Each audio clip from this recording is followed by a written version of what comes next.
My name is Olivia, and I'm 40 years old. I've been married to my husband, Michael, who is the same age, for 10 years. We used to work in the same department, but now we're in different branches. Michael is a responsible man who is admired by his coworkers. He likes to show off a bit and doesn't want to show his weaknesses. He's very confident, ambitious, and good at his job. His bosses like him, and they expect him to get promoted soon. On the other hand, I'm more low-key and don't stand out much. Given our different personalities, I was surprised when Michael showed a lot of interest in me. After dating for 2 years, he proposed with a big bouquet of roses. I had never been loved like that before, so I said yes immediately. I was excited about the happy life I thought was waiting for me. However, things didn't go as I imagined. I had to live with my in-laws. I wasn't expecting this and wanted to refuse, but Michael insisted. He said, "My parents are good people, so it will be fine," and explained how much they were looking forward to me living with them. I couldn't say no, so for the last 10 years, I've lived with my in-laws in Michael's family home. Life there was far from what I had expected when I first got married. "Olivia, you forgot to clean the front door again, didn't you?" My mother-in-law's nagging started just as I finished making breakfast. "This happens every day." "I'm sorry," I said. "Don't just apologize, go clean it now if you understand," she replied. Even though I have to go to work, I'm treated like a servant every morning. Since living with my in-laws, I've had to wake up at 5 a.m. to make breakfast and clean the house. My mother-in-law, who is a housewife and stays home, doesn't do any housework herself. I hurry to finish my chores before work, and when I get home, I immediately start making dinner. By the time I go to bed, I'm so tired that I fall asleep right away. This has been my routine for years, and I often feel sick from exhaustion. I'm sure it's because of all the stress. "I don't want the neighbors to think you're being lazy, so make sure you clean properly," my mother-in-law says, while she relaxes in the living room, eating the breakfast I made. "You're going to be late for work if you don't hurry," she adds. Even though he sees all of this, my husband never stands up for me. My father-in-law just hides behind his newspaper and pretends not to notice. Since living with my husband's family, I've been treated terribly. The stress has made me lose a lot of weight, and I look unhealthy. "You're too skinny and unattractive, that's why you can't have children," my mother-in-law says. I suddenly lost a lot of weight, and my period stopped, making it impossible for me to have a child. Even though all of this was caused by my mother-in-law's stress, she kept blaming me. Before I got married, I used to take good care of my health and appearance, but now, there's barely any sign of that left. I feel depressed all the time because of the constant harassment from my mother-in-law, and when I see my changed appearance in the mirror, it shocks me. I've become completely submissive to her, and I've grown so apathetic that I don't even want to leave the house anymore. Then, I received terrible news. My father had suddenly passed away in an accident. I hadn't visited my family in a long time because whenever I mentioned going, my husband and mother-in-law would scold me. After hearing about my father's death, I deeply regretted not spending more time with him. My family home is only about an hour's drive from my in-laws' place, so I asked my husband and mother-in-law to attend my father's funeral. "There's going to be a funeral for my father," I began, but they cut me off before I could finish. "We're not going. Just let your family handle it," they said coldly. I was shocked by how heartless they were. Holding back tears of grief and anger, all I could reply was, "Understood."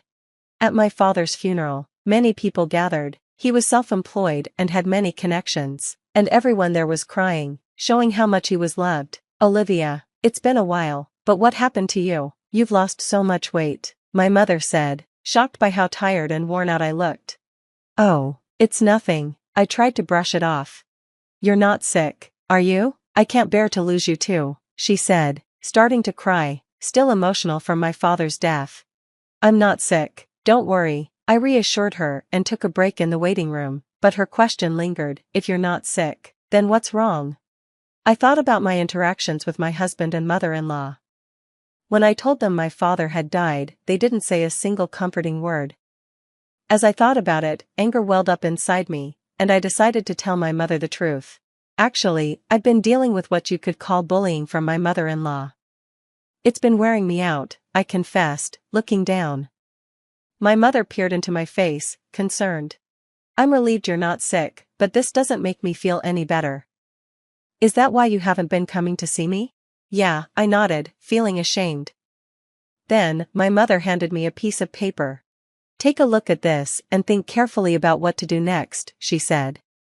When I looked at it, I realized it was my father's will. My father, being a careful man, had left a will just in case something happened. It also mentioned inheritance. Inherit $2 million? I said in disbelief. That's what it says. You can decide how to use it. I was stunned by the large amount. At the same time, I began to feel hopeful. Maybe with this money, I could finally end this miserable life with my in-laws. With the inheritance my father left me, I could finally build my own house and move out of my in-laws' home. Things seemed to be looking up. After returning to my in-laws' house, I went back to doing the chores like always. On days when I had plans, the house was messier than usual, but that was normal since no one else ever helped clean. While working, I thought about the $2 million I had inherited. Even though I didn't get along with my mother-in-law, I still wanted to stay with my husband, Michael.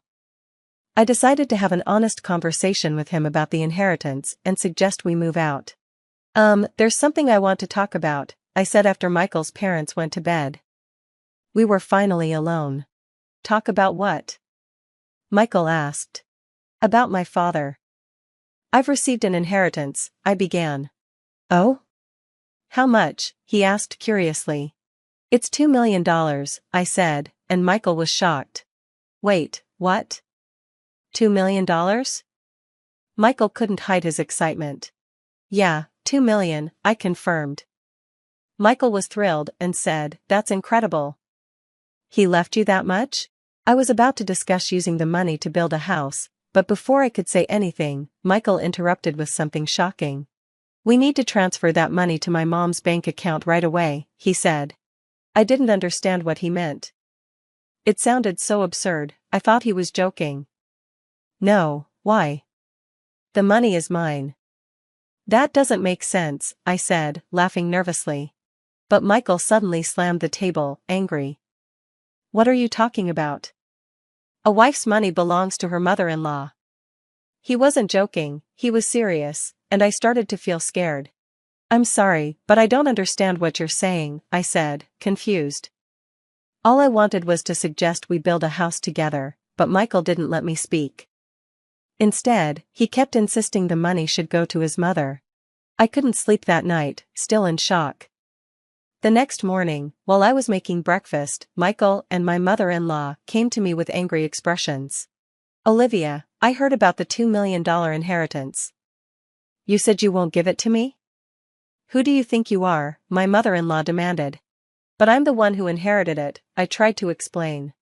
Stop arguing and transfer it to my parents' account now. A daughter-in-law's money is our money, Michael insisted. They were determined to take the inheritance, no matter how much I refused. They kept blaming me, and I realized my resistance was useless. Michael then showed me a piece of paper. You're getting carried away because of this money. I'm the one who's been supporting you. If you don't change your attitude, it's divorce. The paper was a divorce form, already signed by Michael. He handed it to me and said, Take this and go back to your parents' house. If you apologize properly, I might reconsider. I stared at the divorce form, feeling shocked. Memories of the past came rushing back. I had never been financially supported in this house. In fact, I had been paying the same amount for living expenses as Michael, and all the household chores were my responsibility. I hadn't received any help or care from my in-laws, even though I had always tried my best. In the end, they were trying to steal the money my father left for me. If I stayed, I might have felt pressured to give them the inheritance. But I knew this money was meant for me, and being told to leave, I saw it as a chance. Holding the divorce papers that Michael had already signed, I realized that my future was now in my hands. I resolved to never give up my father's inheritance. I made my decision. That day, after finishing work, I returned to my parents' home. I'm home, I said, feeling relieved. Welcome back. I had a feeling you'd be back soon, my mother greeted me with a warm smile. Despite my exhaustion, she had prepared a meal for me. I couldn't remember the last time I ate food made by someone else. As I took a bite of her warm cooking, tears welled up in my eyes, it was so delicious. Did you tell your husband about the inheritance? My mother asked. Yes, and it caused a lot of trouble, I replied. I told her everything about what my husband and mother-in-law had said. My mother was shocked by their behavior. The inheritance is yours, and you should decide your future, she said softly, comforting me as I cried. After staying at my parents' house for a week, I decided to return to my in-laws' home. Well, I'm off, I said. Take care, my mother said. I wasn't afraid to go back anymore. I felt stronger and more determined. When I arrived, my husband and mother-in-law were waiting for me with their arms crossed. You're finally back. Have you reflected on your behavior? They asked. Yes, I apologize. Please let me live here again, I said, giving a superficial apology. My mother-in-law grinned. Well then, hand over the inheritance, she demanded. Actually, the inheritance process is taking a while. I haven't received it yet. It's complicated, so it might take another 6 months or so, I explained. Does it really take that long? Well, fine, they said, satisfied, thinking I would give them the money eventually. However, they continued to nag me about leaving for a week. The house is a mess, because you're not doing your duties as a wife. Clean it up quickly, they ordered. The house was filthy after just 1 week, almost impressively so, but unlike before, it didn't bother me. I simply did the housework as ordered, without feeling upset. No matter how much my mother-in-law bullied me or how dirty the house was, it didn't affect me anymore. I decided to go to the police with the recordings of the harassment. Harassment from an ex-husband is not uncommon, and the police said they would issue a warning before things got worse. Thankfully, they acted quickly and went to warn my ex-husband's family. Since my ex-in-laws cared so much about their public image, just having the police show up was a big deal. To make matters worse for them, a subordinate of my ex-husband who lived nearby saw the police come by, and rumors started to spread. My ex-husband was well known in his company, so when these rumors began, they spread quickly. His colleagues and subordinates, especially those who didn't like him, began sharing bad stories about him. Soon enough, the rumors reached the department where I worked. Did you hear the police were at his place? Someone asked me. I'm divorced now, so I don't know much about him anymore, I replied loudly, making sure others could hear. I was fed up with the abusive language from my mother-in-law and my husband. This only fueled the gossip further, and it didn't take long for the rumor to reach my ex-husband's boss. His boss, fed up with the bad reputation my ex-husband was creating, said, "You've been getting a lot of bad rumors, and I hate men who don't take care of their wives. Plus, this is bad for our company's image, so I'm transferring you."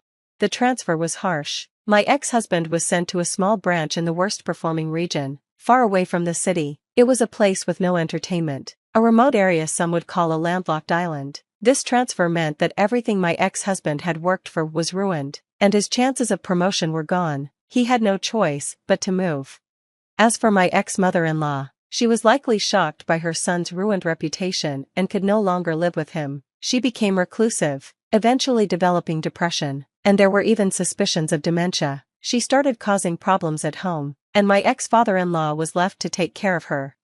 Even though I wasn't related to them by blood, I had been treated as family, and what happened to them was simply karma for the way they mistreated me. Now, I'm living happily with my mother, and we've even started gardening in our large yard. If I had stayed in that toxic home, I never would have discovered this new hobby, which has brought me so much joy. With my new, peaceful life, my health has improved, and I feel alive again. I'm so happy to have cut ties with my former in-laws.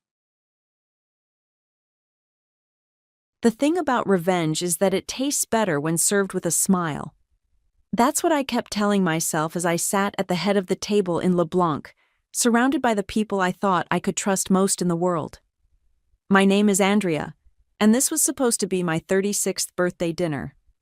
The crystal glasses caught the light just so, making the expensive champagne sparkle like tiny stars. My husband René's hand rested possessively on my shoulder as he raised his glass. "To my beautiful wife," he said, his voice carrying that hint of charm that once made me weak in the knees. "Happy birthday, darling." My sister Rose shifted in her seat, her perfectly manicured fingers fidgeting with her water glass. She hadn't touched her champagne, which should have been my first clue if I hadn't already known what was coming. "Actually," Rose interrupted, just as everyone was about to drink. "I have an announcement to make." My mother Linda beamed, already knowing. Of course she knew. She always knew everything about Rose first. "I'm pregnant!" Rose's voice rang out across the private dining room. The silence that followed lasted exactly 2 seconds before she added the punchline. "And Renee's the father." I felt Renee's hand tighten on my shoulder. Not in guilt, but in preparation for my reaction. They all expected hysteria, tears, maybe even a scene. The restaurant staff hovered nervously at the edges of the room. I took a slow sip of my champagne. "That's interesting," I said, my voice steady. "Very interesting indeed." "Andrea," my mother started, her tone already taking that scolding edge she'd perfected over the years. "Don't make a scene." I smiled, reaching for my purse. "Oh, I wouldn't dream of it, Mother.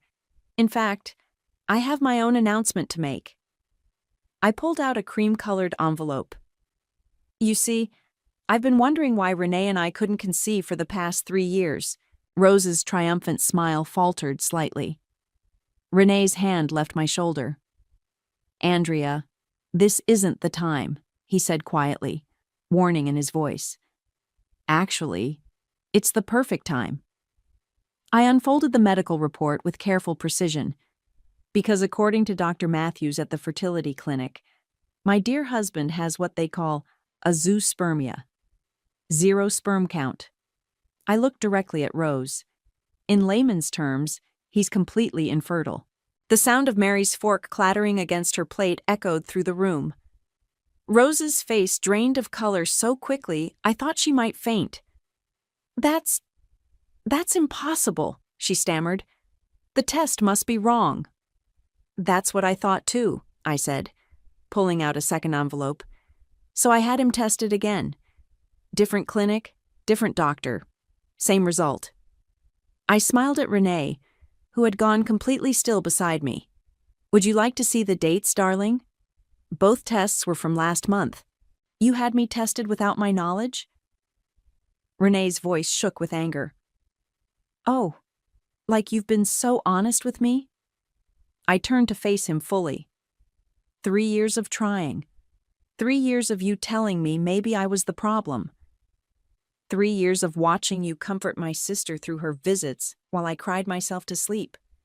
Linda stood up abruptly. "This is absolutely inappropriate." "No, Mother. What's inappropriate is your precious Rose fucking my husband and then trying to pass off someone else's baby as his." I stood up, gathering my purse. "So here's what's going to happen. I'm going to walk out of here with my dignity intact. And you two," I looked between Rose and Renee, "can figure out how to explain to everyone why you lied. That test." Renee grabbed my arm as I turned to leave. "It was wrong, wasn't it?" I leaned in close enough to smell his cologne. The same cologne I'd smelled on Rose's jacket last month. "Oh no, darling." I double-checked. "Twice." I pulled my arm free. "And I have so much more proof where that came from." As I walked toward the door, Rose's voice cracked behind me. "Andrea, wait. I can explain." I paused at the doorway, turning back one last time. "Save your explanation for your baby's real father, Rose. I'm sure he'd love to hear it." The last thing I saw as I left was Mary pulling out her phone, no doubt already dialing everyone in her considerable social network. By morning, everyone would know, and that was exactly what I wanted. Because revenge isn't just about exposing lies. It's about watching them scramble to piece together a truth they can't possibly explain. And I was just getting started. 6 weeks earlier, I was sitting in my home office when the first real evidence landed in my lap. Not the subtle signs I'd been ignoring, the lingering hugs, the inside jokes, the way Rose's visits always coincided with Renee's work-from-home days. No, this was an actual email, accidentally left open on our shared iPad. "We need to be more careful," Rose had written. "A is getting suspicious." I stared at those words until they burned into my retinas. A, not Andrea, not sister, just A. Like I was some obstacle to be managed. The next morning I called Angela. "I need you to meet me for coffee," I said, "and I need you to not ask questions until we're face to face." 20 minutes later, we sat in a corner booth at Cafe Luna, away from prying ears. "Show me again," Angela said, squinting at the email on my phone. This could mean anything, right? "Look at the timestamp, 11:47 p.m. Why is my sister emailing my husband at midnight?" Angela's face hardened. "What are you going to do?" "First, I'm going to visit Dr. Matthews." I stirred my untouched coffee. Remember how Renee insisted on handling all the fertility appointments? How he always came back with vague explanations about keeping trying? You think he was lying about the results? I think I'm done letting other people tell me what's true. Dr. Matthews' office was exactly as I remembered. Sterile, professional, with that faint smell of antiseptic that all medical offices share. The receptionist recognized me immediately. "Mrs. Jensen, we haven't seen you in months." "I need copies of all our test results," I said. "Everything you have on file for both me and my husband." She hesitated. "Usually, Mr. Jensen handles all the paperwork. I'm aware. But as his wife and patient, I have a legal right to access our medical records." I smiled, channeling Rose's sweet manipulation tactics. "Unless there's some reason I shouldn't see them?" 15 minutes later, I sat in my car, hands shaking as I read through the files. My results were normal. Had always been normal. But Renee's, there were no results, no tests, nothing. "He never took them," I told Angela later that day. 3 years of trying, and he never once got tested. "That bastard," Angela whispered. "But why?" "Control," I said simply. As long as we were trying, he had an excuse for everything. My depression? Just hormone treatments. My suspicions? Baby stress. My isolation? Doctor's orders to avoid stress. I pulled out my planner, the one Renee always teased me about keeping instead of using my phone. So I made an appointment. Told him it was a romantic dinner. Had him drink champagne laced with sleeping pills. Angela's eyes widened. "Andrea, don't worry. Perfectly safe dose. Just enough to make him sleep deeply while the clinic ran their tests." That's when I got the first results. And the second test? Same method, different clinic. I needed to be sure. I closed my planner. But that's not even the interesting part. Last week, I saw Rose at the same fertility clinic. She was leaving just as I arrived for the second test results. Angela leaned forward. "You think she's actually pregnant?" "Oh, I know she is. She's been avoiding wine at family dinners, making excuses about antibiotics." I pulled out my phone, showing Angela a series of photos. "She's also been meeting someone, not Renee." The photos showed Rose outside a cafe, then getting into a car. The driver's face was clear in one shot. A handsome man with dark hair. "His name is Ricky," I said. "Her ex from college. I found him on social media. They've been liking each other's posts for months. So the baby might not be Renee's at all. She's probably using their affair to trap him, make him leave me." I laughed, but there was no humor in it. The irony is, she doesn't know he can't father children. He's been lying to her too. Angela reached across the table, squeezing my hand. "What's your plan?" I pulled out an invitation, cream-colored, elegant. "My birthday dinner. I'm going to let them make their grand announcement. Let them think they've won." My voice was steady, cold. "And then I'm going to destroy everything they thought they knew." "Andrea," Angela said softly, "this isn't just revenge. This is nuclear." I met her eyes. "They didn't just betray me, Angela. They made me doubt my sanity, my worth, my ability to be a mother." I tucked the invitation back into my bag. I don't just want revenge. I want implications, destruction, accountability. And after? After? I smiled. thinking of the apartment I'd already leased, the lawyer I'd contacted, the evidence I'd gathered. After, I'm going to build a life so good they'll choke on the ashes of what they lost. The restaurant erupted into chaos after I left. Through the glass doors, I heard Rose's shrill voice. "She's lying! She has to be lying!" I made it halfway to my car before Mary caught up with me, her heels clicking rapidly on the pavement. "Andrea, wait." She grabbed my elbow, her voice low. I always thought something was off about Rose.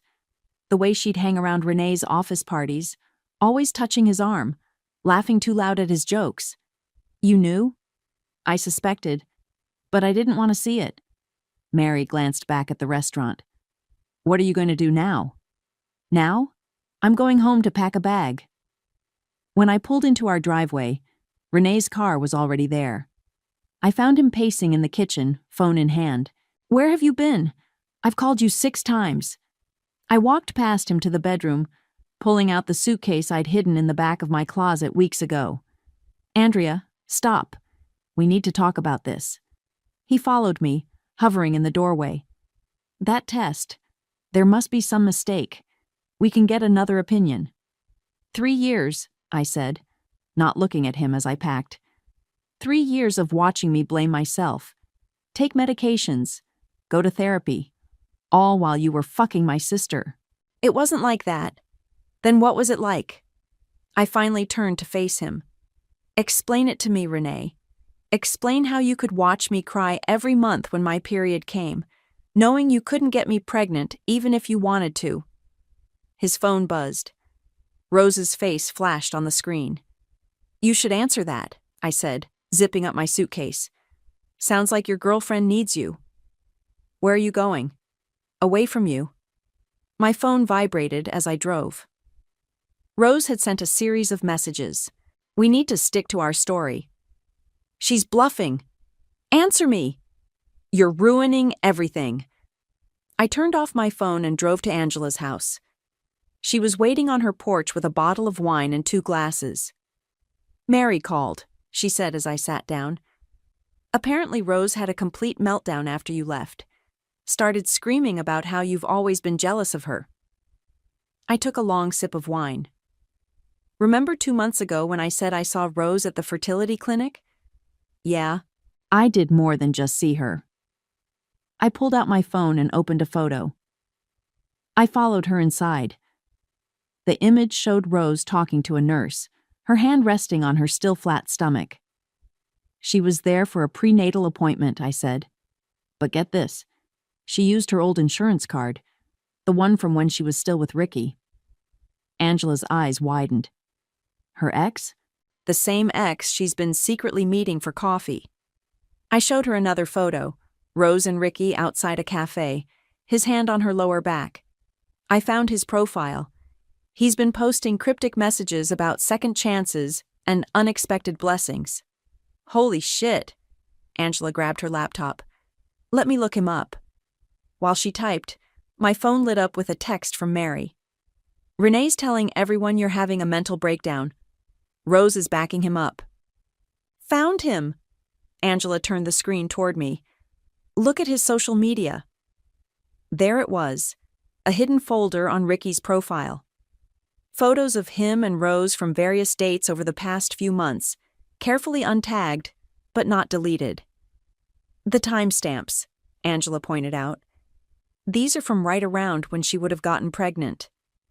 My phone buzzed again. This time it was my mother. "Andrea," she said when I answered, her voice tight with anger. "What you did tonight was unforgivable." "What I did? What about what Rose did?" "She's your sister, and now she's carrying your husband's child." I cut her off with a laugh. "No, Mother. She's carrying someone else's child and trying to pass it off as Renee's. But don't worry. I'm sure that won't affect her status as your perfect daughter. You've always been jealous of her." "No," I said quietly. "I've always been your scapegoat. But not anymore." I hung up as Angela discovered something else. A comment Ricky had left on one of Rose's photos from a holiday party 4 months ago. "Best night of my life." "Andrea," Angela said slowly, You need to talk to him. I nodded, already composing an email. Oh, I plan to. But first, I need to make a few calls, starting with Renee's company. What are you going to tell them? I smiled, thinking of the financial documents I'd discovered while searching for evidence of the affair. The truth, that their VP of Finance has been falsifying reports. And that's just the beginning. Because revenge isn't just about exposing lies. It's about pulling every thread until the whole tapestry unravels. I met Ricky at a quiet coffee shop downtown, far from my usual haunts. He was already there when I arrived, fidgeting with a paper cup, looking exactly like his photos. Handsome in that boy-next-door way that Rose had always preferred. Thanks for meeting me, I said, sliding into the seat across from him. I'm Andrea, Rose's sister. He wouldn't meet my eyes. Look, I'm not sure what this is about. I think you know exactly what this is about. I placed my phone on the table, screen up, showing a photo of him and Rose outside the fertility clinic. 4 months ago. Holiday party at the Grand? Ring any bells? His face paled. She said she was single. Of course she did. I took a sip of my coffee. She's pregnant, Ricky, and she's trying to pass it off as my husband's baby. He knocked over his cup, coffee spilling across the table. She's what? Pregnant. About 4 months along, I'd say. Interesting timing, wouldn't you agree? Ricky grabbed napkins, mopping up the spill with shaking hands. We used protection. She said she was on birth control. Rose has always been creative with the truth. I pulled out a document. I need you to sign this. What is it? Consent for a paternity test. Just in case. He stared at the paper for a long moment. If I sign this, Rose will know I talked to you. Rose is already going to lose everything, I said quietly. The question is, do you want to know the truth? He signed. Meanwhile, across town, Renee's carefully constructed world was crumbling. His assistant forwarded me an email chain. His colleagues were avoiding him. His boss was reconsidering his position. And the board had called an emergency meeting. I'd sent them an anonymous tip about the falsified reports, along with copies of his fertility tests and a carefully worded suggestion about trustworthiness. My phone buzzed with a text from Angela. Rose just showed up at your mom's house. Full waterworks. I drove there, parking across the street. Through the living room window, I could see Rose sobbing on the couch, my mother patting her hand. The perfect victim, as always. I walked in without knocking. How dare you? Rose sprang up, mascara streaking her cheeks. You're trying to ruin my life. You ruined your own life, I said calmly. I'm just exposing the truth. Truth? My mother stood up. The truth is, you're trying to hurt your sister because you couldn't keep your husband happy. Really, Mother? That's your take? That I somehow forced Rose to sleep with my husband? You were always so cold, Linda spat. So focused on your career. What did you expect? I laughed, the sound sharp and bitter. I expected my sister not to be a whore. I expected my husband not to be a liar. I expected my mother to have a spine. Get out, Rose screamed. Get out of my house. Your house? I raised an eyebrow. You mean the house Renee bought for Mom using money he embezzled from his company? That house. The color drained from both their faces. What are you talking about? Linda whispered. Oh, you didn't know. Renee's been cooking the books for years, using company money to fund his little projects, including this house. I smiled. The board is meeting right now to discuss it. My phone pinged. An email from the testing facility. Paternity result. Match confirmed. Ricky Bowen. Perfect timing, I said, opening the attachment. Would you like to know who really got you pregnant, Rose? She lunged for my phone, but I held it out of reach. Don't worry. Everyone will know soon enough. I'm sure Ricky will be thrilled to hear he's going to be a father. You bitch! Rose swung at me, but I stepped back. You're lying. Like you lied about the baby being Renee's? Like you lied about being on birth control with Ricky? Like you've been lying your entire life? Linda grabbed my arm. Stop this. Stop it right now. I pulled free. No, Mother. I'm done stopping. I'm done being quiet. I'm done watching Rose destroy everything she touches while you clean up her messes. I'll deny it, Rose said, her voice shaking. No one will believe you. They already do. I headed for the door, pausing in the doorway. By the way, Renee's company just called. They're freezing all his assets, including this house. You might want to start packing. As I walked to my car, I could hear Rose's screams through the open window. But for the first time in my life, they didn't make me feel guilty. They made me feel free. The family brunch was my idea. I sent out a group text suggesting we all meet to talk things through civilly. Angela thought I was crazy, but she didn't see my smile when everyone agreed. I chose the country club, neutral territory with plenty of witnesses. More importantly, it had an excellent audiovisual system for presentations. Rose arrived first, wearing a flowing dress that highlighted her small baby bump. She'd clearly been crying, but her chin was lifted in defiance. I'm only here because Mom insisted, she said, sliding into her seat. Of course you are. I smiled, watching the others file in. My mother, Mary, Renee, even a few extended family members who'd heard about the drama. Andrea, Renee started, can we talk privately first? Oh no, darling. Everything I have to say, I'll say in front of everyone. Once everyone was seated, I stood up, smoothing my dress. I want to apologize for my behavior at my birthday dinner. Rose's face lit up with vindication. My mother nodded approvingly. I shouldn't have exposed your lies so abruptly, I continued. I should have been more thorough. Before anyone could respond, I pulled out a remote and clicked it. The club's large TV screen flickered to life. What is this? Rose demanded. This, I said, is the paternity test results I received yesterday. The document appeared on screen, highlighting the match between Ricky and Rose's unborn child. Congratulations, sister. Ricky's going to be a daddy. The room erupted. Rose jumped up, knocking over her water glass. You can't do this. I already did. I clicked again. Photos of Rose and Ricky appeared. Their secret meetings, the fertility clinic visits, the holiday party.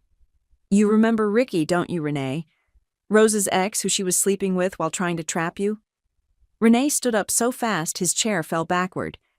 You told me he was out of the picture. She tells everyone what they want to hear, I said calmly. Just like you told me I was the reason we couldn't have children. Andrea, stop this immediately. My mother's voice shook with rage. Why? Because it's embarrassing? Because it ruins your perfect image of your perfect daughter? I clicked again. Bank statements appeared on screen. Speaking of ruined images, let's talk about how Renee paid for your house, Mother. Linda went pale. What? Company funds, I explained. Embezzled, of course, along with the money he's been funneling to Rose for her pregnancy needs. Though I suppose sleeping with two men at once can get expensive. Rose lunged at me, but Mary caught her arm. Don't, Mary warned.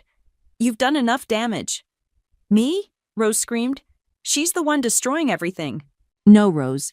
You destroyed everything the moment you thought you could take what was mine. I turned to Renee. By the way, your company's legal team wants to meet with me tomorrow. Something about being a material witness? Renee sank into his chair, head in his hands. His carefully constructed world was crashing down around him. You've lost your mind, my mother said, but her voice wavered. Actually, I finally found it. I clicked one last time. A video began playing. Rose and Renee in his office, planning how to tell me about the pregnancy. Planning how to break me. How did you get that? Renee demanded. You really should change your email password, darling, and check your office for recording devices. I gathered my purse. Oh, and Rose? Ricky's lawyer will be contacting you. Something about fraud and emotional damages. "I'll deny everything," she hissed. "With what proof? The paternity test is legally binding. The financial records are clear. The video speaks for itself." I smiled. "But please, try to deny it. I'm sure the media would love to hear your side." "The media?" Rose's voice cracked. "Did I forget to mention? Mary's been live streaming this whole conversation to her social media. Say hi to your followers, Rose." Mary held up her phone, still recording. Rose's face crumpled as she saw the comments flooding in. "You thought you loved center stage," I said softly. "How's the spotlight feeling now?" My phone buzzed. Renee's company calling again. I answered on speaker. "Mrs. Jensen, this is Howard from legal. We need to discuss some irregularities in your husband's financial documentation." "Of course," I said, watching Renee's face drain of color. "I'll bring everything I have to our meeting tomorrow." I hung up and faced my shattered family one last time. I'd love to stay and chat, but I have a meeting with my lawyer. Divorce papers don't file themselves. As I walked out, I heard Rose collapse into sobs, my mother's frantic attempts to comfort her, and Mary's quiet voice still narrating to her followers. But I didn't look back. I didn't need to. The truth was finally out, and it was more devastating than any lie they could have told. My mother showed up at my temporary apartment the next day, uninvited and unannounced. She looked older than I'd ever seen her, the weight of scandal aging her overnight. "We need to talk about what you've done," she said, pushing past me into the living room. "What I've done?" I closed the door quietly. "Not what Rose did? Not what Renee did? I always feared you'd inherit your father's coldness." She sat down, smoothing her skirt with trembling hands. "This calculated revenge, it's exactly what he would have done. Don't you dare compare me to him." I remained standing. "He abandoned us. I'm protecting myself. By destroying your sister's life, your husband's career, they destroyed themselves. I just exposed the truth." My phone buzzed. Angela texting that she'd found something else. Before I could read it, my mother spoke again. "Rose is devastated. She can barely eat, barely sleep." "Like I did for 3 years?" I cut her off. "While she was sleeping with my husband? While you were helping her hide it?" Linda's face went white. "I never— Save it. Mary told me everything. The girls' lunches where you helped Rose plan how to tell me. The money you helped her hide." I pulled out my phone, showing her the transfer records. "Did you think I wouldn't find out?" "I was trying to protect the family." "No, you were protecting Rose. Like always." I sat across from her. "Tell me something, Mother. When did you stop loving me? Don't be dramatic." Was it when Dad left? When I refused to play the perfect daughter role? Or was it when I started succeeding without your help? The silence stretched between us until Angela burst through the door, waving papers. "Andrea, you need to see this." "Oh." She stopped short at the sight of my mother. "Sorry. I didn't know." "It's fine," I said. "What did you find?" Angela glanced at Linda before continuing. "Renee took out a loan in your name. $50,000. Transferred to Rose's account 3 months ago." My mother's sharp intake of breath confirmed what I'd suspected. "You knew about this too, didn't you?" "Rose needed help," Linda whispered. "The fertility treatments, the prenatal care, the fertility treatments she didn't need because she was already pregnant by someone else." I laughed bitterly. "Or the prenatal care she charged to Ricky's insurance." Angela handed me the loan documents. "There's more. The bank is investigating fraud. They've frozen all joint accounts." "Good." I turned to my mother. "You should probably warn Rose. Her credit cards might stop working soon." Linda stood up, swaying slightly. "You're going to regret this vindictiveness." "No, Mother. I regret the years I spent trying to please you. I regret believing Rose could change. I regret trusting Renee." I opened the door. "But this I'll never regret." After she left, Angela poured us both a glass of wine. "You okay?" I stared at the loan documents, feeling the weight of years of deception. "No, but I will be." My phone rang. Rylan, my lawyer. "Andrea, we need to meet.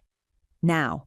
An hour later, I sat in his office, listening as he laid out the extent of Renee's financial fraud. "It's worse than we thought," Rylan said, spreading documents across his desk. "He's been embezzling for years, using company funds for personal expenses, falsifying reports. And the loan he took out in my name? We can prove fraud. Your signature was forged." He leaned back. "The company wants to press charges. They're asking for your cooperation." I thought about Renee's smug face every time he dismissed my concerns, about Rose's triumphant smile at my birthday dinner, about my mother's constant defense of their betrayal. "What do you need from me?" "Everything. Emails, texts, financial records." Rylan smiled grimly. "They want to make an example of him." "Good." I pulled out a USB drive. "Because I have everything." That night, alone in my apartment, I finally broke down. Not over losing Renee. That pain had dulled to nothing more than wounded pride. Not over Rose's betrayal. I'd always known she was capable of it. No. I cried for the years I'd wasted trying to be the perfect daughter, wife, sister. For the family I thought I had. For the life I'd built on lies.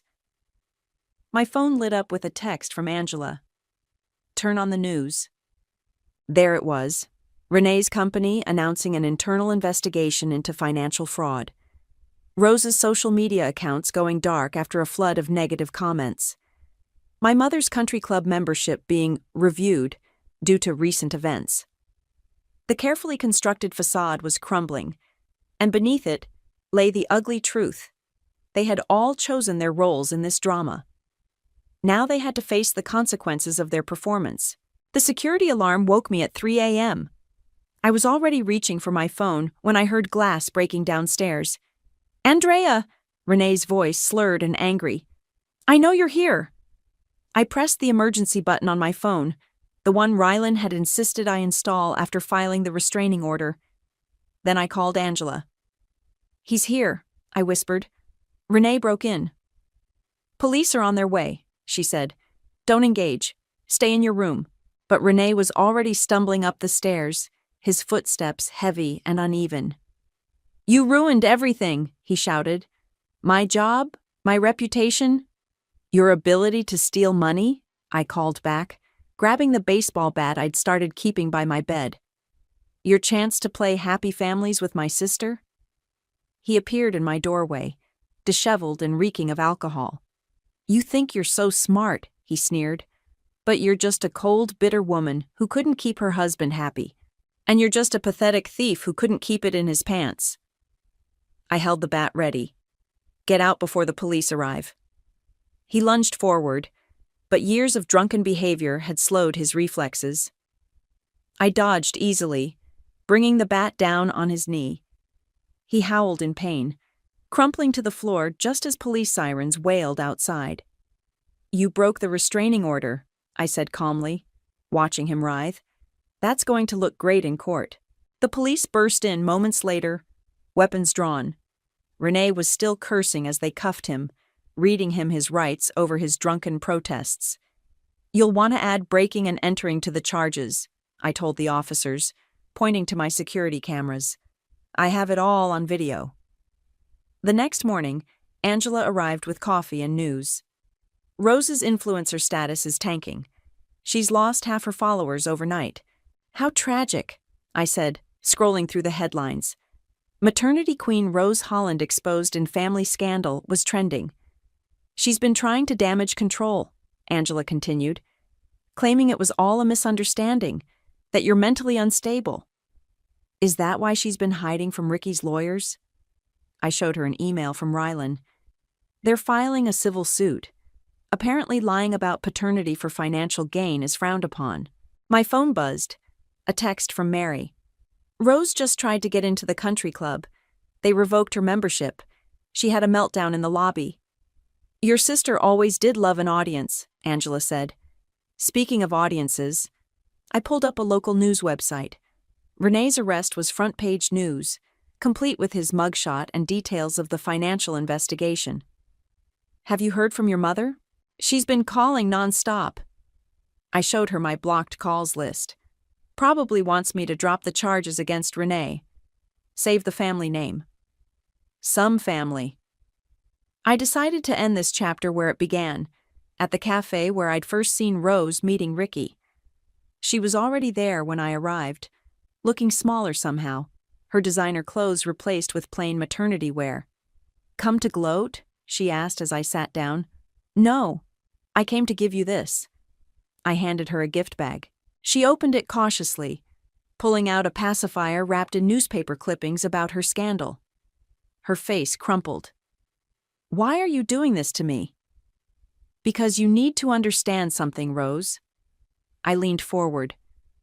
This isn't about revenge anymore. It's about consequences. Every choice you made, every lie you told, led to this moment. I never meant, yes, you did. You meant to steal my husband. You meant to pass off another man's child as his. You meant to destroy my life. I stood up. But here's the thing about destruction, Rose. Sometimes it rebounds. I hate you, she whispered, tears streaming down her face. No, you hate yourself. And that's not my problem anymore. I dropped a manila envelope on the table. By the way, Ricky's lawyers asked me to give you this. They're seeking full custody once the baby's born. Her sob followed me out of the cafe, but I didn't look back. I didn't need to see her pain to know it was real. My phone buzzed one last time. A message from Rylan. Renee's pleading guilty to all charges. The company wants to settle. 7 figures.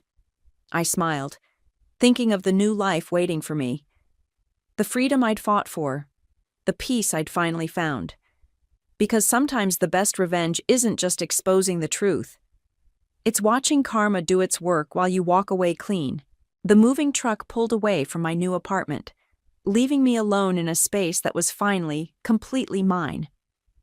Sunlight streamed through floor-to-ceiling windows, warming the hardwood floors.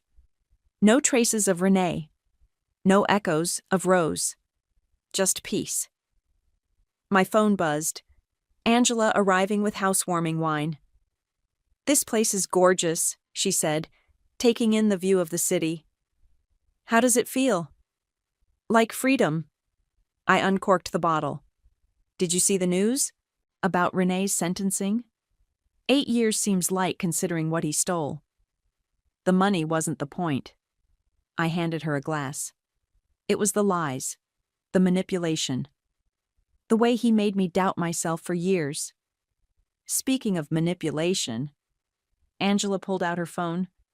Rose had her baby yesterday. I know. Ricky's lawyer called me. I smiled.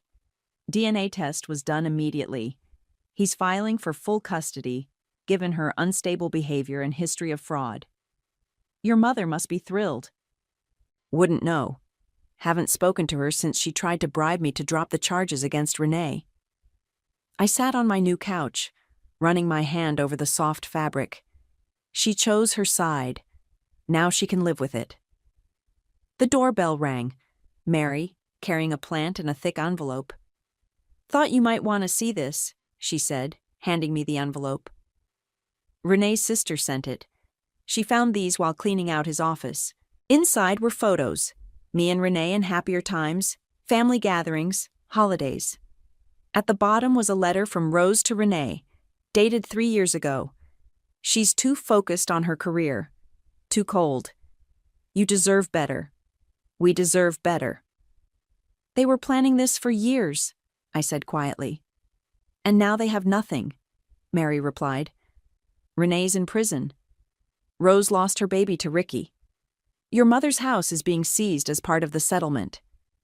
Karma's quite the architect, Angela mused. My phone lit up with a text from Rylan. Settlement check cleared. You're officially a very wealthy woman. "What will you do with it?" Mary asked. "Already done." I showed them my laptop screen, a confirmation email for a major donation to a fertility support organization. They help women who've been manipulated or abused during fertility struggles. "Taking something ugly and making it beautiful," Angela said softly. "That's the thing about revenge," I replied. "It's not about destroying others.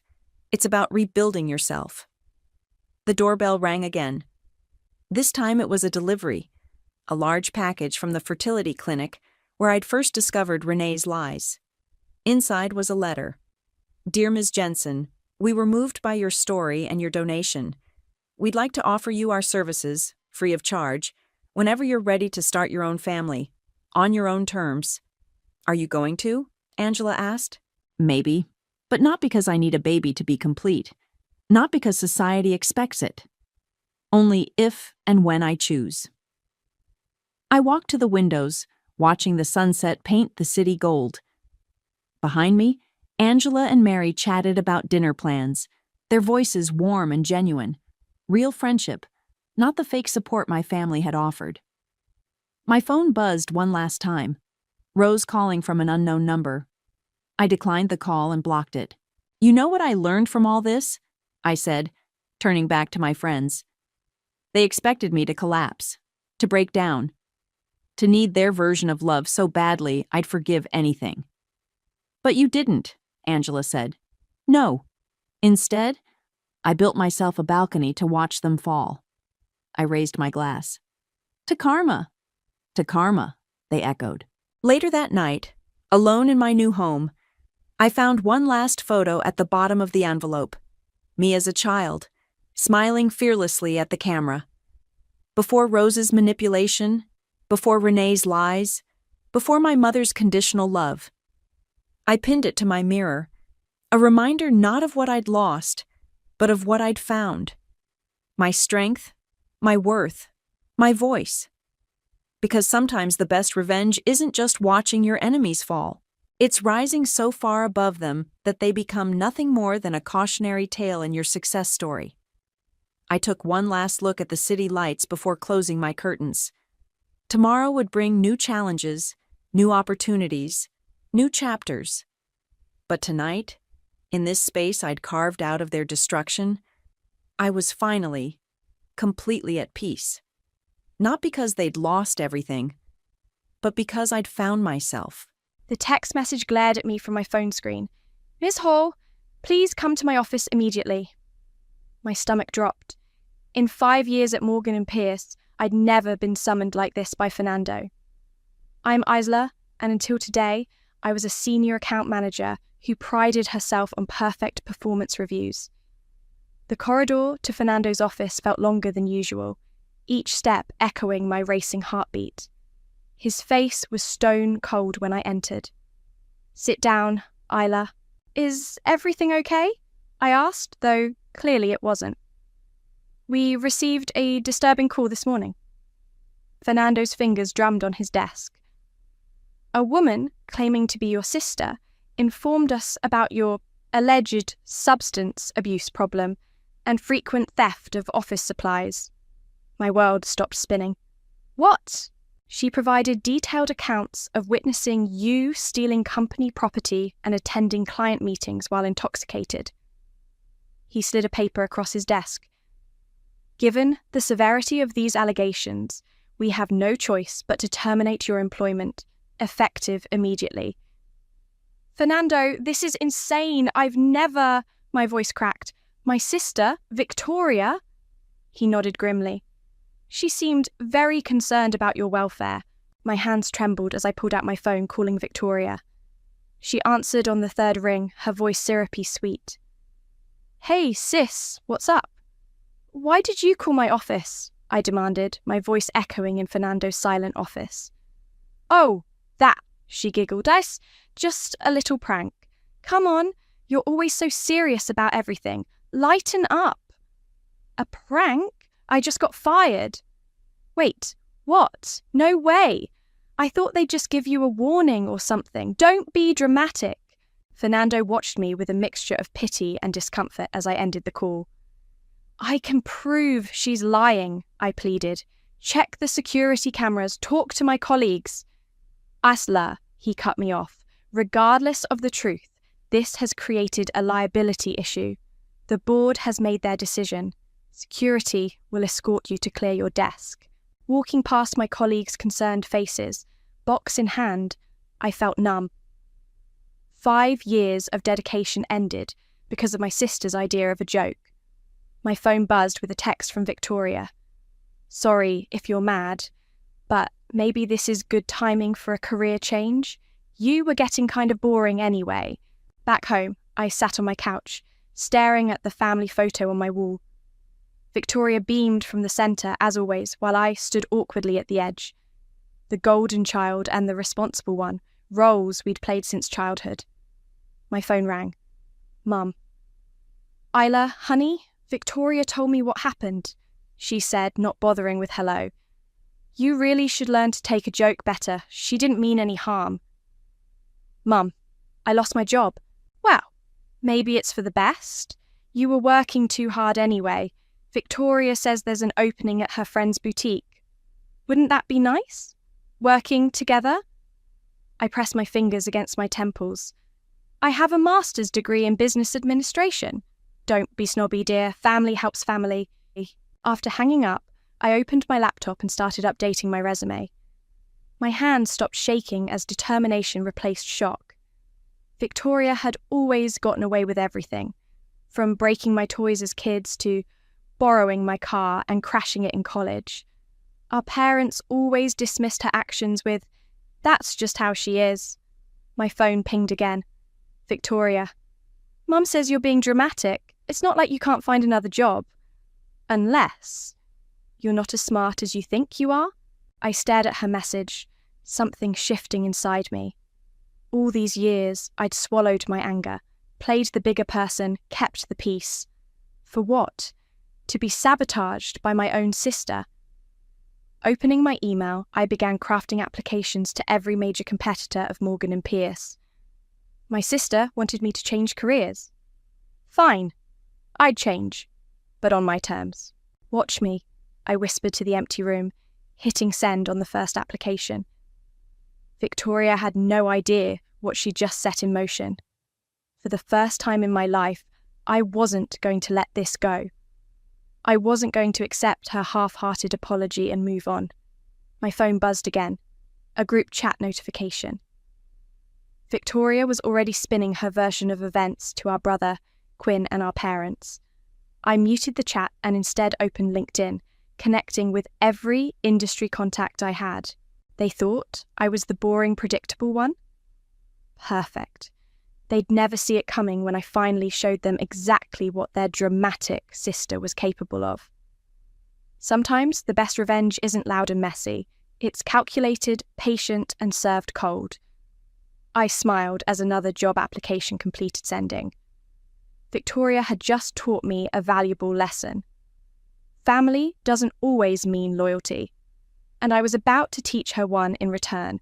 Tell me why you're interested in joining Stewart & Associates. Larry Ford leaned back in his chair, studying me across his mahogany desk. 2 weeks after Victoria's prank, I sat in an office twice the size of Fernando's, interviewing for a position that made my old job look entry-level. My former colleague Sarah had recommended me the moment she heard what happened. Honestly, I met his gaze. Because I want to prove something. Larry's eyebrow raised. Oh, I was fired from Morgan & Pierce due to false allegations. Instead of fighting it, I want to show them exactly what they lost. I pulled out my portfolio. These are the accounts I managed, their growth rates, and client satisfaction scores. He flipped through the pages, nodding slowly. Impressive, but why not pursue legal action? Because success is better than litigation. I smiled. Plus, I've heard Stewart & Associates is planning to target Morgan & Pierce's biggest client, Riverside Corp. I know their account inside out. Larry's eyes sparkled with interest. You've done your homework. Always do. He closed my portfolio. The position pays double what Morgan & Pierce offered. plus performance bonuses. When can you start? Walking out of Stewart and Associates, I felt lighter than I had in weeks. My phone buzzed, the family group chat exploding as usual. Mum, Quinn needs help with his car payments again. Everyone pitch in.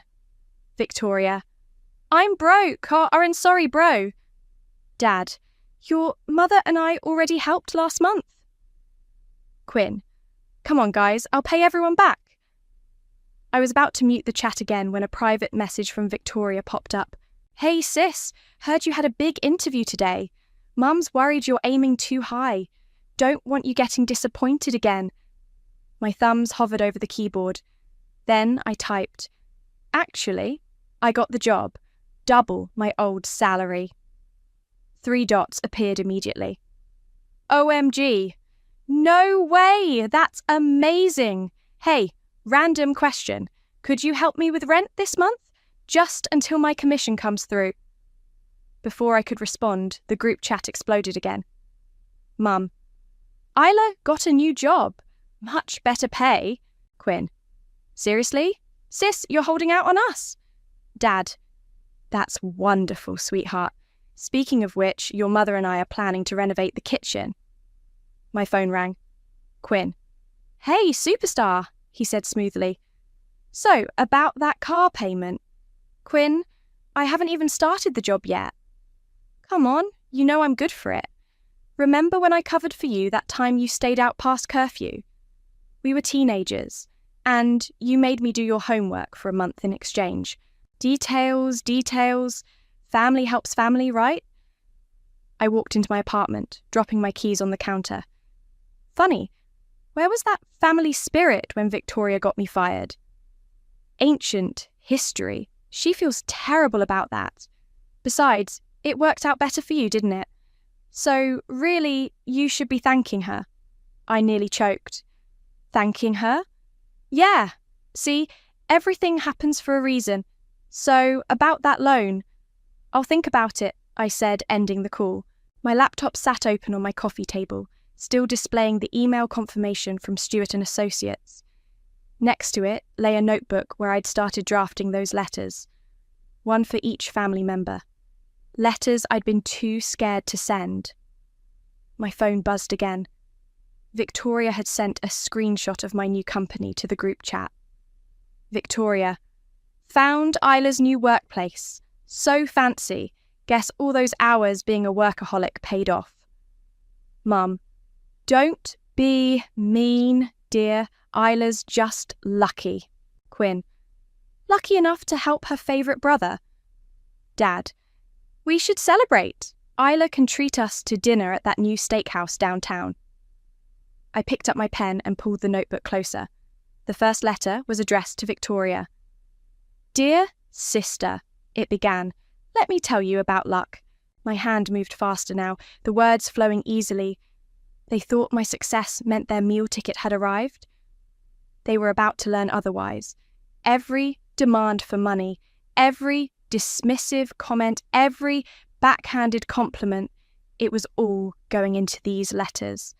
My phone kept buzzing with notifications, but I ignored them. Let them plan their celebrations and count money they wouldn't see. Let them think I was still their pushover sister, daughter, meal ticket. The truth would arrive in their mailboxes soon enough. I looked at the family photo still hanging on my wall. Tomorrow it would come down. Sometimes the hardest part of standing up for yourself is standing up to family. But as I wrote those letters, I realised something. Blood might be thicker than water, but ink would be thicker than both. Just a small loan, sweetheart, Mum said, stirring her coffee at our weekly breakfast meet-up. Your father and I have always supported you. I nearly choked on my avocado toast. Supported me? Like when Victoria crashed my car and you made me share hers instead of making her replace it. Ancient history, Mum waved her hand dismissively. Besides, you were always so rigid about your things. Sharing is caring. Mum, I was working 2 jobs to pay for that car. And look how that taught you responsibility. Now you're successful. She beamed. Speaking of success, the kitchen renovation would only be about 20,000. My coffee turned bitter in my mouth. That's a lot of money. Well, Victoria can't help. She's an artist. You know how unstable that income is. And Quinn has his car payments. I set my cup down harder than necessary. What about my student loans? Oh, honey, Mum patted my hand. You chose to go to that expensive university.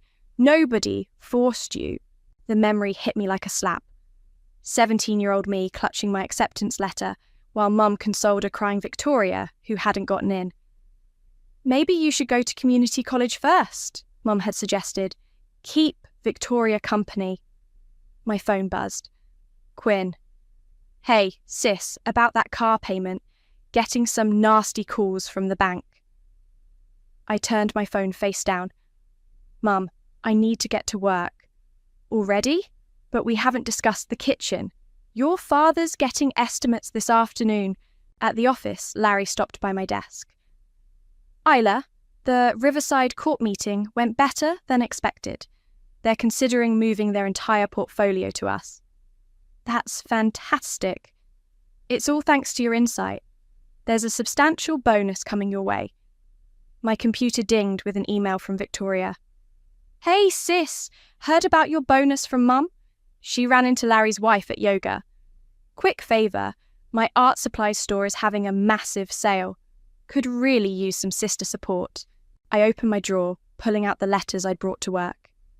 Each one contained years of carefully documented incidents, dates, amounts borrowed and never repaid. Victoria's was the thickest. My phone rang. Dad. Princess, great news. Contractor can start the kitchen next week. Just need you to transfer the deposit. Dad, I haven't agreed to... Your mother said you were on board. We've already picked out the fixtures. Premium stuff. Only the best for our dream kitchen. Dad, got to run. Contractor needs the deposit by Friday. Love you, Princess. I hung up and stared at the letters. Another message popped up from Quinn. Banks threatening repossession. Need 3K by tomorrow. You're my only hope. Memories flooded back. Quinn borrowing my college fund for his failed startup. Victoria accidentally spilling wine on my interview suit, then offering her old cocktail dress as a replacement. Mum and Dad remortgaging the house to fund Victoria's art gallery, which closed 3 months later. Larry appeared again. Isla, you okay? Just family stuff. He nodded knowingly. Sometimes the hardest business decisions involve family. Remember what I always say? Professional boundaries protect personal relationships, I quoted. Exactly. He smiled. By the way, the bonus hits your account tomorrow. After he left, I opened my email and created a new folder labelled Family Financial Requests. I forwarded every demanding message, every guilt trip, every manipulation tactic. Each one went into the folder, dated and categorised. My phone buzzed again. The family group chat was discussing dinner plans, at an expensive restaurant naturally. On my tab, obviously. Victoria, Isla's buying, time to celebrate her bonus. Mum, perfect, I'll make reservations for 8, bringing your father's golf friends too. Quinn, count me in. Sis, can you spot me some cash for a new shirt? Can't show up looking broke. I picked up the letters again, adding a final paragraph to each one. Then I pulled out fresh envelopes, addressing them carefully. Victoria's art supply store receipt from last month. For designer handbags, not art supplies. Quinn's bank statements showing gambling transactions. Mum's yoga membership cost more than my monthly student loan payment. Everything would be exposed. Every lie, every manipulation, every double standard.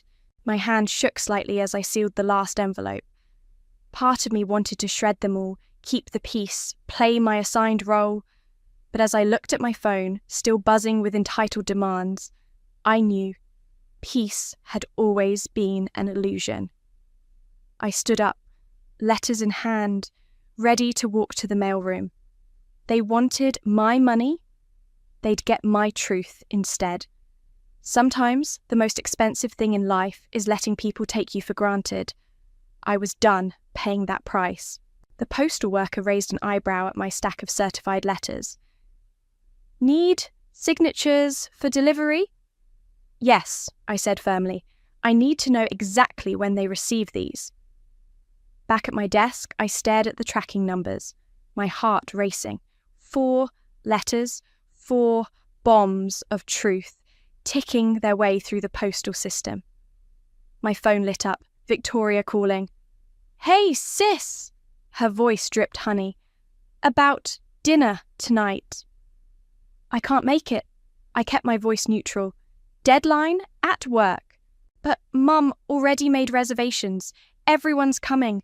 Quinn's bringing his new girlfriend. Dad's golf buddies." "All these people were invited to celebrate my bonus," I said, "but nobody asked me first."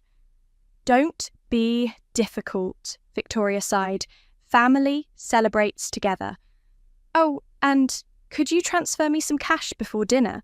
My card's being weird." I checked the tracking numbers again. Her letter would arrive tomorrow. "Sorry, Vic, I've got a meeting." I hung up before she could protest. Larry stopped by my desk. "Everything all right? You seem distracted." "Just handling some long overdue correspondence." He nodded thoughtfully. "The Riverside core transfer is almost complete. Fernando from Morgan and Pierce called this morning, quite upset about losing their biggest client." I smiled despite myself. "Did he mention anything else?" "Just that letting you go was their biggest mistake this year." Larry grinned. "I didn't tell him it was their biggest mistake this decade." My computer pinged with an email from Quinn. "Sis, emergency. Banks threatening legal action. Need help now. Also, can't make dinner unless you spot me some cash for a new shirt. Don't tell Mom." I opened my drafts folder and began typing. "Dear Quinn, can't make dinner. Dealing with my own financial obligations, student loans, rent, basic adult responsibilities. You should try it sometime. Isla." My phone buzzed. Mum. "Isla Marie, what's this about not coming to dinner? I already told everyone about your bonus." "Mum, you can't just..." Victoria's devastated. She bought a new dress, specially. "With what money? She just told me her card wasn't working." "That's different. She's creative with money. You're the responsible one." I checked the tracking numbers again.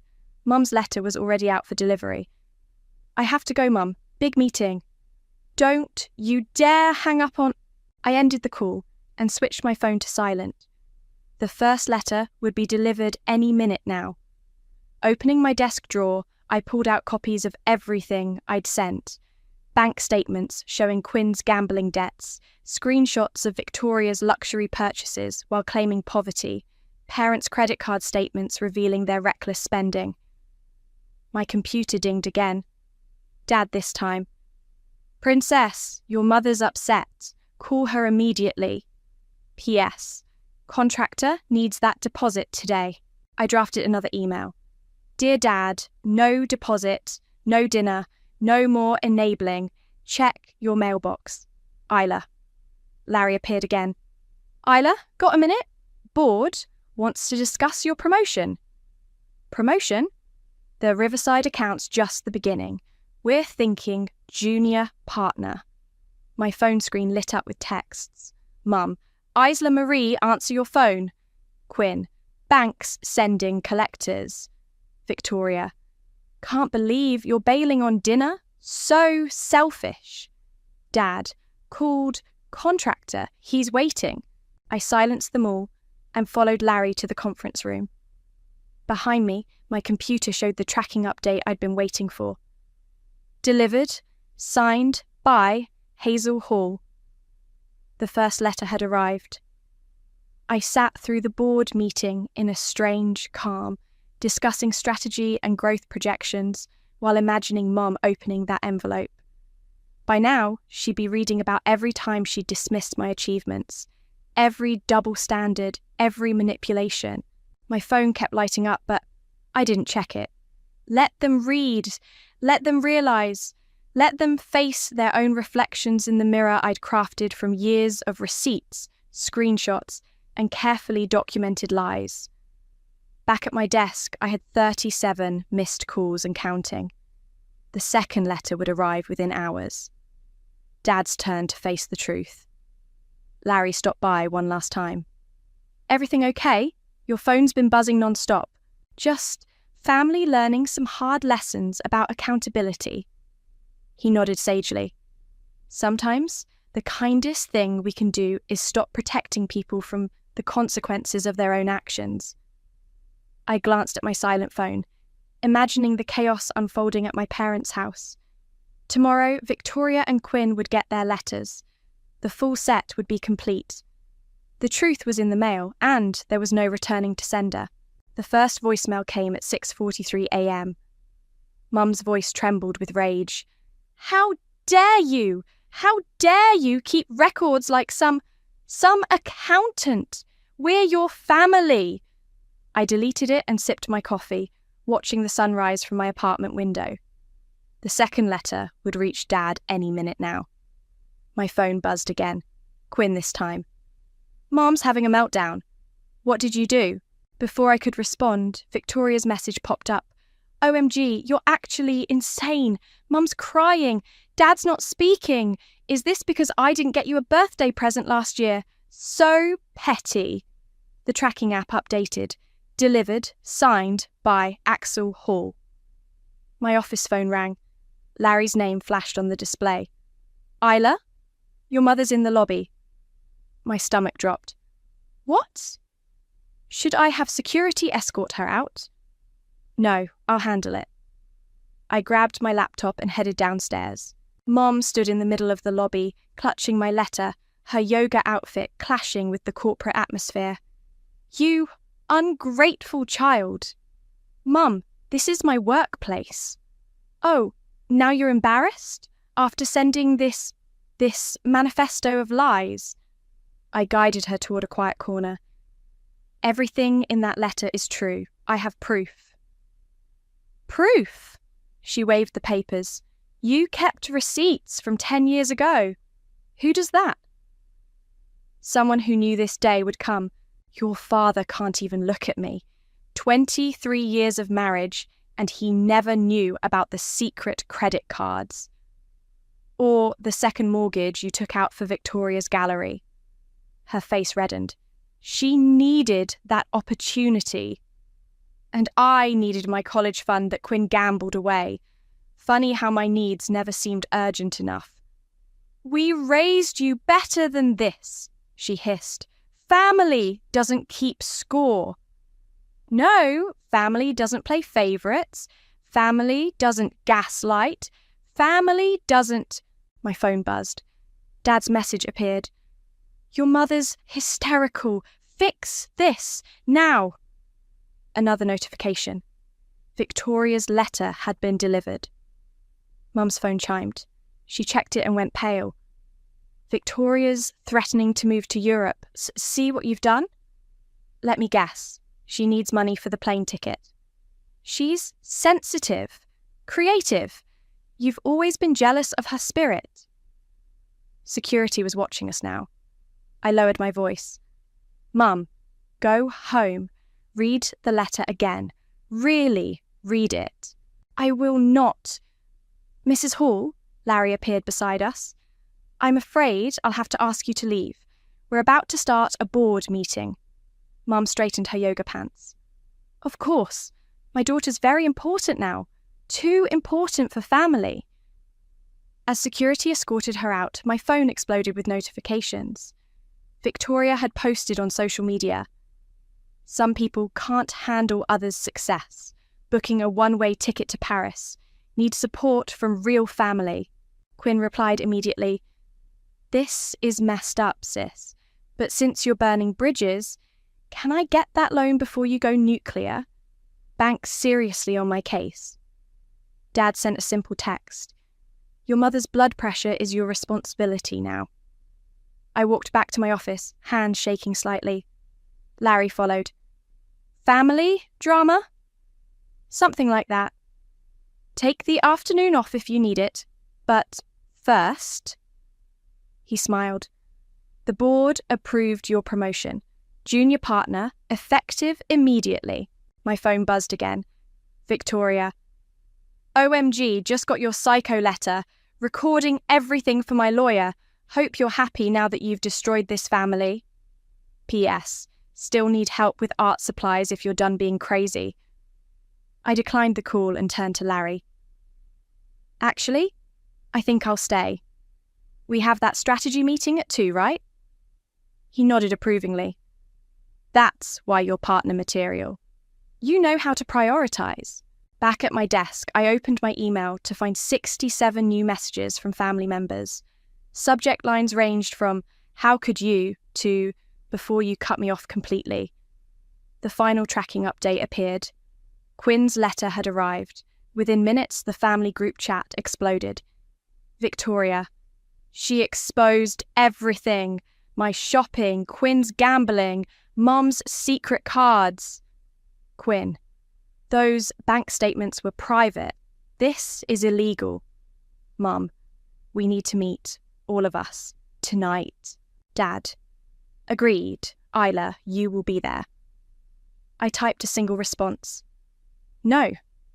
Then I muted the chat, turned off my phone, and opened the file for the strategy meeting. Let them rage. Let them threaten. Let them finally face the mirrors I'd spent years polishing. The truth was out, and I had a meeting to prepare for. They taught me well, after all. Family always comes first. They just never expected me to put myself first for once. My computer dinged with one final email from Victoria. Fine, I'm really booking that ticket to Paris now. Hope you're happy. I smiled and clicked delete. Some threats solved themselves. The pounding on my apartment door started at 8 p.m. sharp. Isla Marie, open this door right now, Mum's voice carried through the hallway. I took a deep breath and turned the lock. They all burst in. Mum, Dad, Victoria, with mascara-stained cheeks, and Quinn, looking unusually sober. Family intervention, Victoria announced dramatically, waving a printed copy of her letter. We're here to discuss your mental breakdown. Sit down, Dad commanded, his golfed hand stark against his white-knuckled grip on his own letter. I remained standing. No. Listen here, young lady, Mum started. No, you listen. I pulled out my phone. Should I play the voicemails from the loan companies looking for Quinn? Or maybe Victoria's credit card companies? Quinn shifted uncomfortably. Those records were private. Like my college fund was private, before you borrowed it. That was different, Mum interjected. He had a business opportunity. It was gambling debts, I said flatly, just like the money he's asking for now. Quinn's face reddened. You don't know? I have the bank statements, Quinn. Every casino withdrawal. Victoria jumped up. Well, what about my reputation? My followers are worried sick. I had to tell them I'm taking a mental health break in Paris. With what money? I asked. The art supply store called. Your credit card bounced again. See? Mum gestured wildly. She needs our help. Family helps family. No, Mum. Family doesn't exploit family. Family doesn't... Oh, spare us the lecture, Victoria interrupted. Just because you got lucky with some corporate job. Lucky? I laughed. I worked 60-hour weeks while you were finding yourself on my credit card. I paid you back. With bounced checks. Dad cleared his throat. Princess, about the kitchen renovation? The kitchen is fine, Dad. Your golf membership, however, that's different. I need to network. Network? I pulled out more papers. Is that what you call losing 10,000 in club gambling last month? The room went silent. Mum turned to Dad, mouth open. You said that money went to Quinn's car. Well, Dad tugged at his collar. Quinn jumped up. Wait, I got blamed for that. Sit down, Mum shouted. This is all Isla's fault. Keeping records like some spy? No, a quiet voice said. Everyone turned. It was Quinn. She's right, Victoria gasped. Traitor! No, look! Quinn ran his hands through his hair. I do have a gambling problem. The bank's not just threatening, they're pressing charges. Mum rushed to him. Baby, why didn't you say? Because you always fix everything. He stepped away from her. But Isla's right. It has to stop. Victoria jumped up. This is ridiculous. Quinn, don't let her manipulate you. Says the sister who got me fired for a prank, I countered. That was months ago. Get over it. Like you got over not getting into my university. Is that why you sabotage everything I achieve? I don't. Victoria stopped, tears forming. I'm not. Just what? Just destroyed my career? Just maxed out my credit cards? I'm jealous, okay? She burst out. You make everything look so easy. School, work, life, while I'm just failing. The room fell silent again. Mum sank onto my couch, letter crumpling in her hands. We really are horrible, aren't we? She whispered. Dad stood up straighter. Now, let's not get carried away. No, look at these letters. Mum spread them out. Every manipulation, every guilt trip, every double standard. We did this, all of it. Victoria wiped her eyes, smearing mascara further. The prank wasn't supposed to... To what? I asked quietly. To hurt me, to derail my life, to make yourself feel better. Quinn picked up his letter. We need help, real help, not money, actual professional help. Therapy? Victoria scoffed, then paused. Actually, maybe. Mum looked up at me. You kept these records all these years. You knew this day would come. I hoped it wouldn't. Dad cleared his throat again.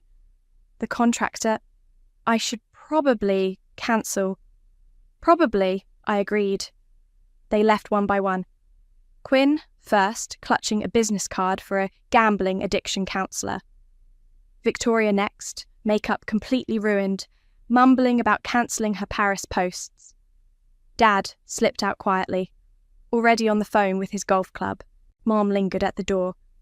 We really messed up, didn't we? Yes. Can we fix this? I looked at her steadily. That depends. Are you ready to actually change? She nodded slowly, then left without another word. I closed the door behind them, listening to their footsteps fade. Sometimes the hardest conversations are the most necessary ones, and sometimes the truth, however painful, is the only path to healing. 3 weeks after the confrontation, Mum called an emergency family meeting at their house. I almost didn't go, but Quinn's text convinced me. Things are different, promise. Walking into my childhood home, I immediately noticed changes. The designer furniture Mum had bought on credit was gone, replaced by their old comfortable pieces. Dad's golf trophies had vanished from the mantel. Victoria sat in the corner, unusually subdued, scrolling through her phone. Look, she said as I entered, holding up the screen.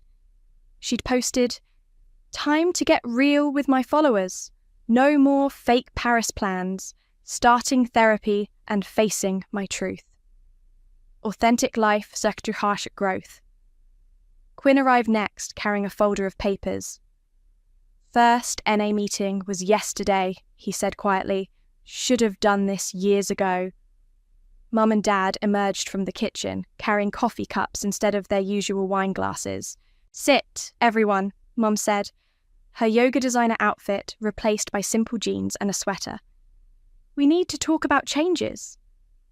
Dad cleared his throat. I've sold my golf club membership, paid off some of our credit cards.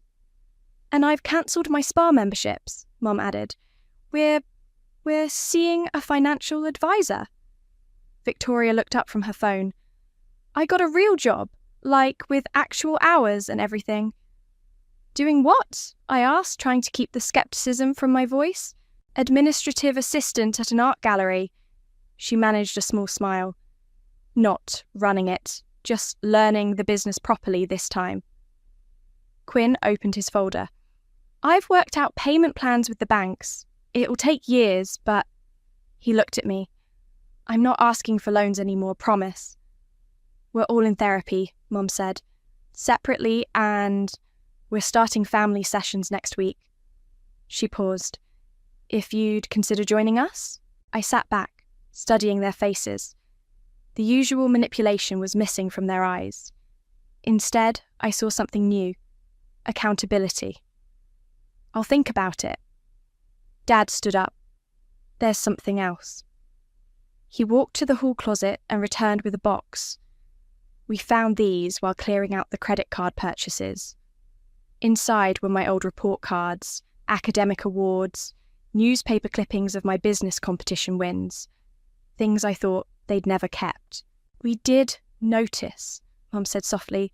We let Victoria's drama and Quinn's crises overshadow everything.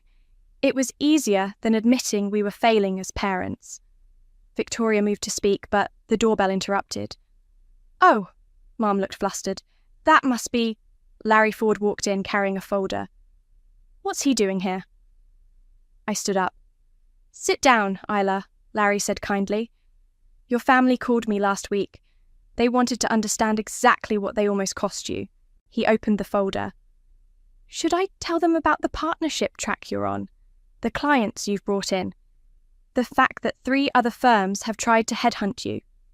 Victoria's phone dropped to her lap. Other companies want you? Your sister, Larry continued, is one of the most talented executives I've ever worked with. The prank that got her fired from Morgan & Pierce? It cost them their biggest account and their market position. Dad's face fell. We had no idea. No, you didn't. Larry turned to me. I hope you don't mind me coming. They seemed genuine in wanting to understand. Mum wiped her eyes. We were so focused on fixing everyone else's problems, we never saw how we were hurting you. I have something to say. Victoria stood up. I sabotaged you because I couldn't stand being the family failure anymore. But watching you succeed anyway, despite what I did, it made me realize I was the one holding myself back. Quinn nodded. We all were. Using you as our safety net meant we never had to grow up. Larry smiled. Well, my work here is done. Isla, take tomorrow off. I think your family has more to discuss. He headed for the door, then turned back. Oh, and the board meeting about your senior partnership is next week. After he left, silence fell. Mum broke it first. We can't undo what we did, she said. But we can do better going forward. Real change, not just promises. Starting with paying our own bills, Dad added, and facing our own problems, Quinn said. Victoria stood up. And celebrating your success instead of trying to sabotage it. I looked around at their faces, genuinely remorseful, finally aware of their actions. The manipulation and entitlement had been replaced by something that looked surprisingly like growth. Okay, I said finally. I'll come to family therapy, but on one condition. Anything, Mum said quickly. We do it right this time. Complete honesty. No more secrets, no more enabling, no more guilt trips. They nodded, and for the first time in years, I felt something shift. Not forgiveness, exactly. That would take time. But possibility. The possibility of a healthier family dynamic built on truth instead of manipulation. Sometimes the hardest lessons come from seeing your own reflection in someone else's mirror. And sometimes, just sometimes, that reflection can spark real change. And that concludes our quarterly family financial review, the therapist said, closing her notebook. Quinn, excellent progress on the gambling recovery. Victoria, your savings account is growing. Mr. and Mrs. Hall, your credit card debt is nearly cleared. I sat back in my chair, watching my family's proud faces. These monthly meetings had become our new normal, a chance to hold each other accountable and celebrate real progress. Isla's turn, Mum said, but without the old demanding tone. How's the senior partnership going? Actually, I pulled out some papers. I wanted to discuss something with everyone. Victoria tensed. You're not moving away, are you? No, I smiled. I'm starting my own consulting firm. Larry's backing me as a silent partner. Instead of immediate demands for jobs or money, my announcement was met with thoughtful silence. That's incredible, Quinn said finally. You always were the entrepreneurial one. Remember her lemonade stand? Dad chuckled. She made enough to buy her own bicycle while Victoria was giving free drinks to cute boys. Victoria laughed. Actually, laughed at the memory. And Quinn kept drinking the inventory. Speaking of inventory, I continued, I'll need help with market research.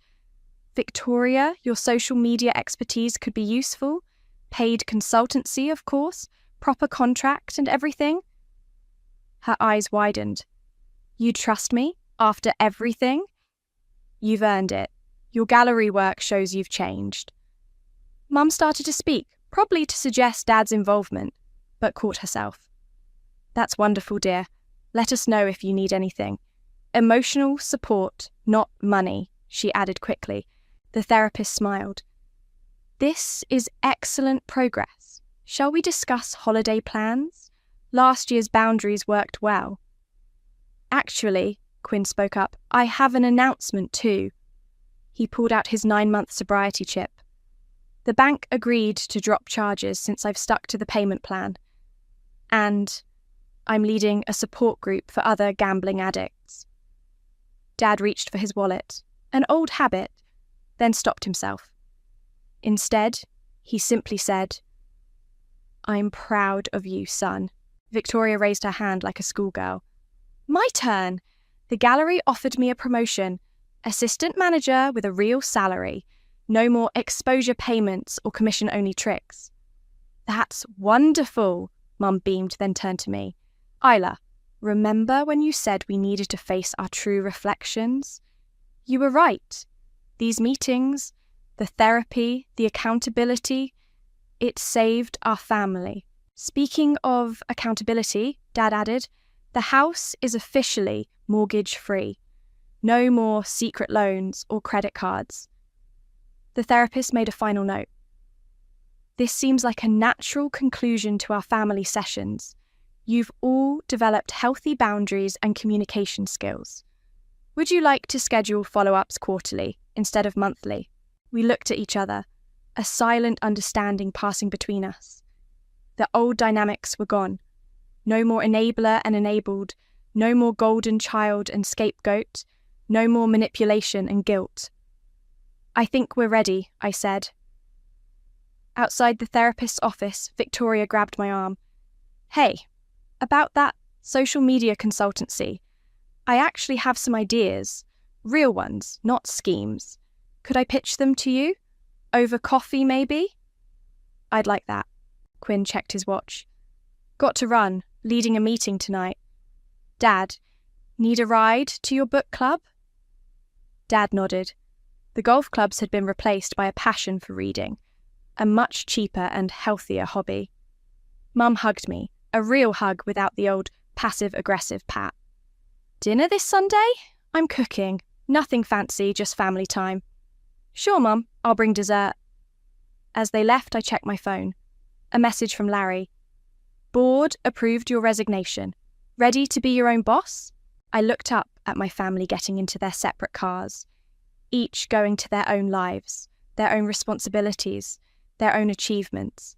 No more codependency, no more enabling, no more toxic patterns. Victoria turned back. Coffee tomorrow at 10? That new place on Main? Perfect. Bring those ideas. And Isla? She hesitated. Thank you. for not giving up on us, even when we deserved it. I watched them drive away, remembering the letters that had started this journey. They'd been bombs of truth, but from their explosion had grown something unexpected. A real family built on respect instead of obligation, support instead of enabling, truth instead of manipulation. My phone buzzed again. A family group chat message from Quinn.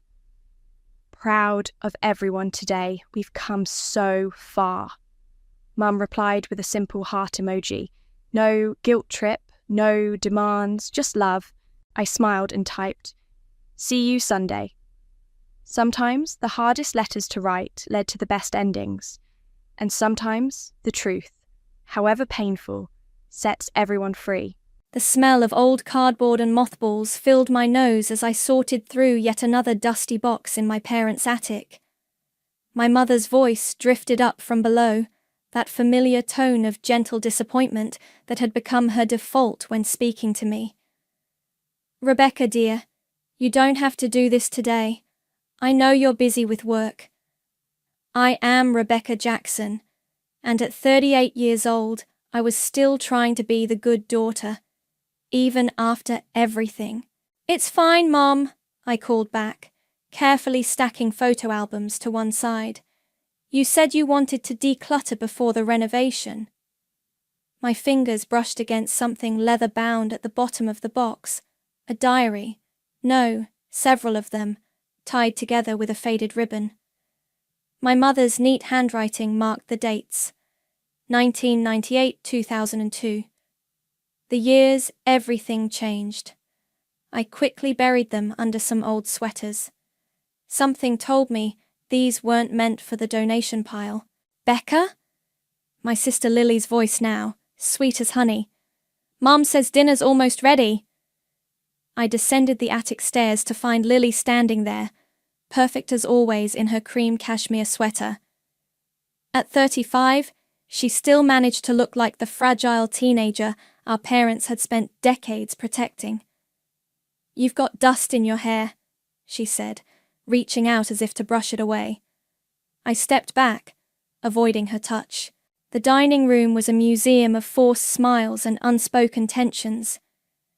Dad sat at his usual place, fiddling with his napkin. Mom brought out her signature pot roast, the one she'd made the night I told them about the divorce. "How's the new apartment?" Dad asked, passing the potatoes. "It's good. Stella's a great roommate." "Still sharing at your age?" Lily's voice dripped concern. "I worry about you, living like a college student." "I'm fine, Lily. The divorce settlement—" "Let's not discuss that," Mom cut in sharply. "We're here to talk about something important." My fork paused halfway to my mouth. The last time she'd used that tone, she was telling me she believed my ex-husband's lies about my emotional instability. "Your father and I have been thinking," she continued, reaching for Dad's hand. "With the market so uncertain and our age to consider, we've decided to transfer the estate early." The pot roast turned to ash in my mouth.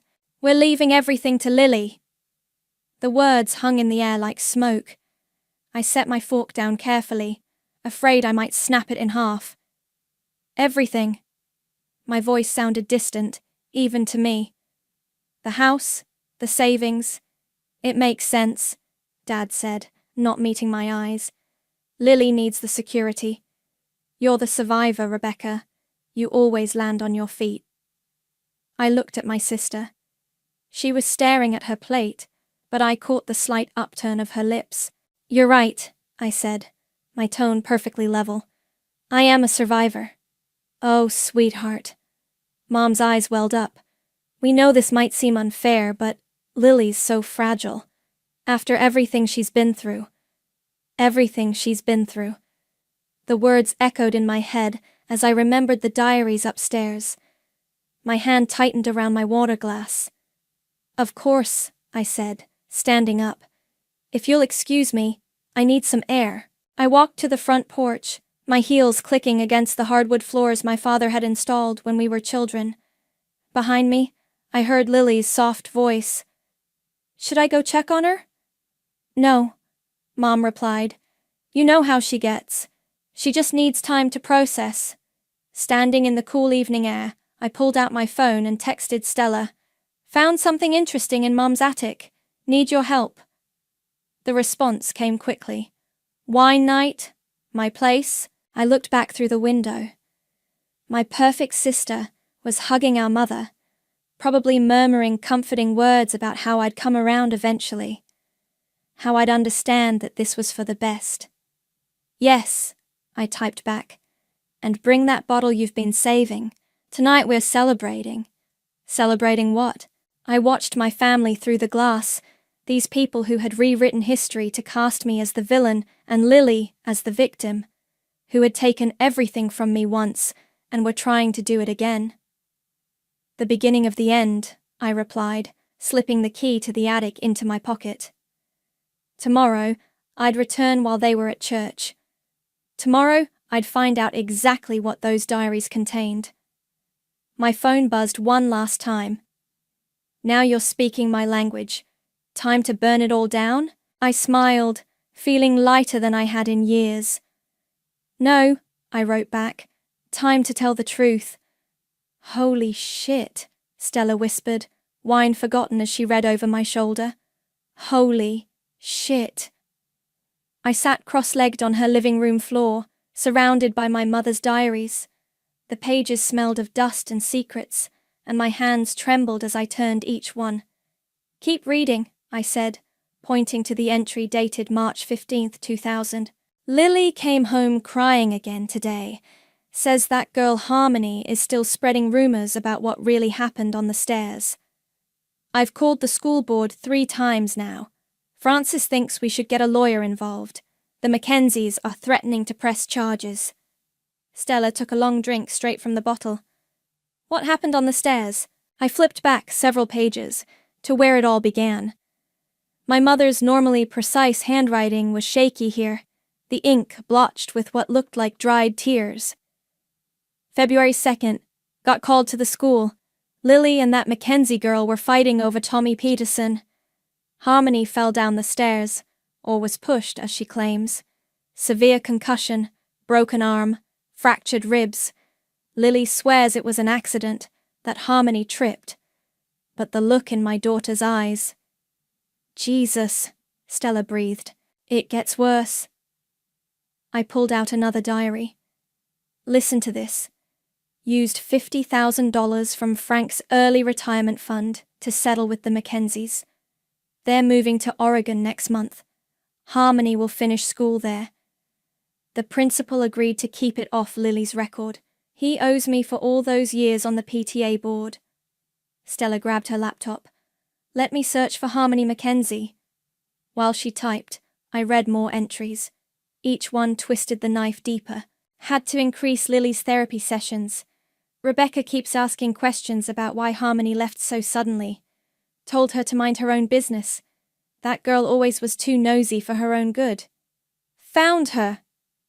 Stella turned the screen toward me. She goes by Harmony Wells now. Lives in Portland. The photo showed a woman about my age, pretty, despite a slight scar near her hairline. She was smiling in front of a bookstore, but there was something guarded in her eyes. Look at this. Stella pointed to another entry. Your mom wrote about you here. April 12th. Rebecca won't stop defending that Mackenzie girl. Says Lily's been cruel to her for years. My eldest has always been jealous of her sister's popularity. Sometimes I worry about her attitude. So cold, so angry. Nothing like my sweet Lily. I slammed the diary shut, my vision blurring. Sweet Lily, who nearly killed a girl over a boy, then let our parents destroy themselves financially to cover it up, and they're giving her everything. Stella's voice was hard. After this? Hell no. My phone buzzed. A text from my mother. Sweetheart, please call. We need to discuss your behavior at dinner. I showed it to Stella, who snorted. My behavior, right. Because walking away quietly is so much worse than attempted murder. They never saw it, I said quietly. They never saw any of it. The way she'd push me down, then cry to them about how I was bullying her. The times she'd break things and blame me. Even during my divorce. When she told your parents Sylvester confided in her about your episodes? Stella's face darkened. Episodes you never had? I stood up, pacing the room. She's built her whole life on lies, and they helped her do it. So what's the plan? Stella asked, already reaching for her notepad. My best friend, the journalist, always ready to investigate. First, I need to contact Harmony, I said, pulling up Facebook. See if she's willing to talk. And then? Then I talked to Sasha Ward. The family lawyer? Stella raised an eyebrow. Think she'll help? She has to. There's a legal obligation to disclose potential liabilities during estate transfers. I smiled grimly. And attempted murder with a documented cover-up? That's one hell of a liability. My phone buzzed again. Lily this time. Mom's really upset, Becca. You know how delicate she is. Why do you always have to make things difficult? Stella read the message and cursed. The nerve of that It's fine, I cut her off, something cold and certain settling in my chest. Let her play the victim one last time. I opened my laptop and began composing an email to Harmony Wells, choosing my words carefully. Dear Harmony, you don't know me, but I'm Lily Jackson's sister. I recently discovered the truth about what happened in 2000. I know this may bring up painful memories, but I believe it's time for the truth to come out. Stella leaned over my shoulder. Think she'll respond? I hit send, then picked up the diary with the damning entries. She will, because people like Harmony and me, we never forget. We just wait for the right moment. To what? To show everyone who the fragile ones really are. The email notification chimed at 3 a.m., jolting me awake. One line from Harmony. Can we video chat? Now? My hands shook as I opened my laptop. When her face appeared on screen, I saw the scar more clearly, a thin white line disappearing into her hairline. Her eyes were sharp, alert despite the late hour. You look like her, Harmony said without preamble. But you're not like her at all, are you? No, I replied. I'm not.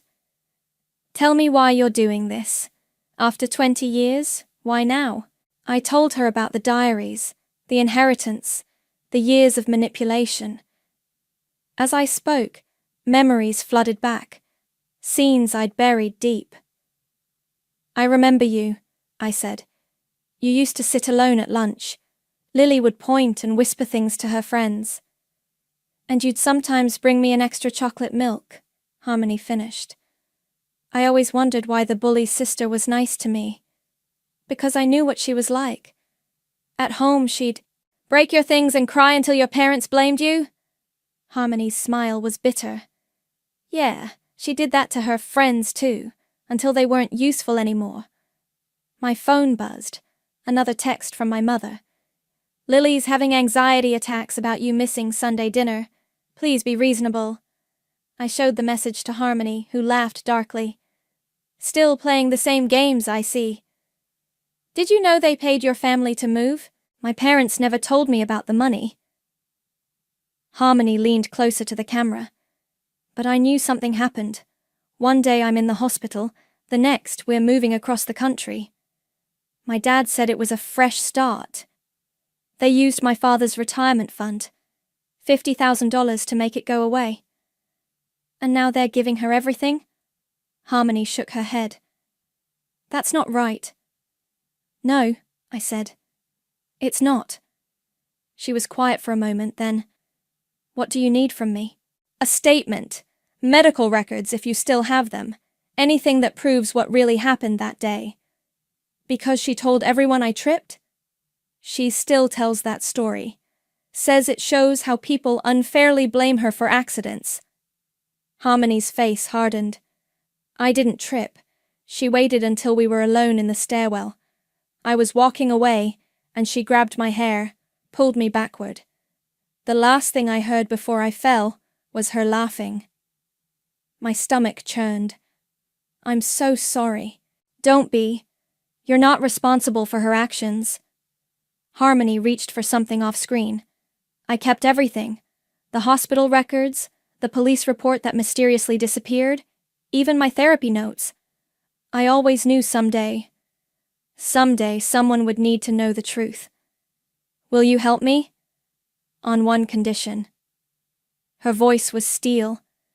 When you expose her, I want to be there.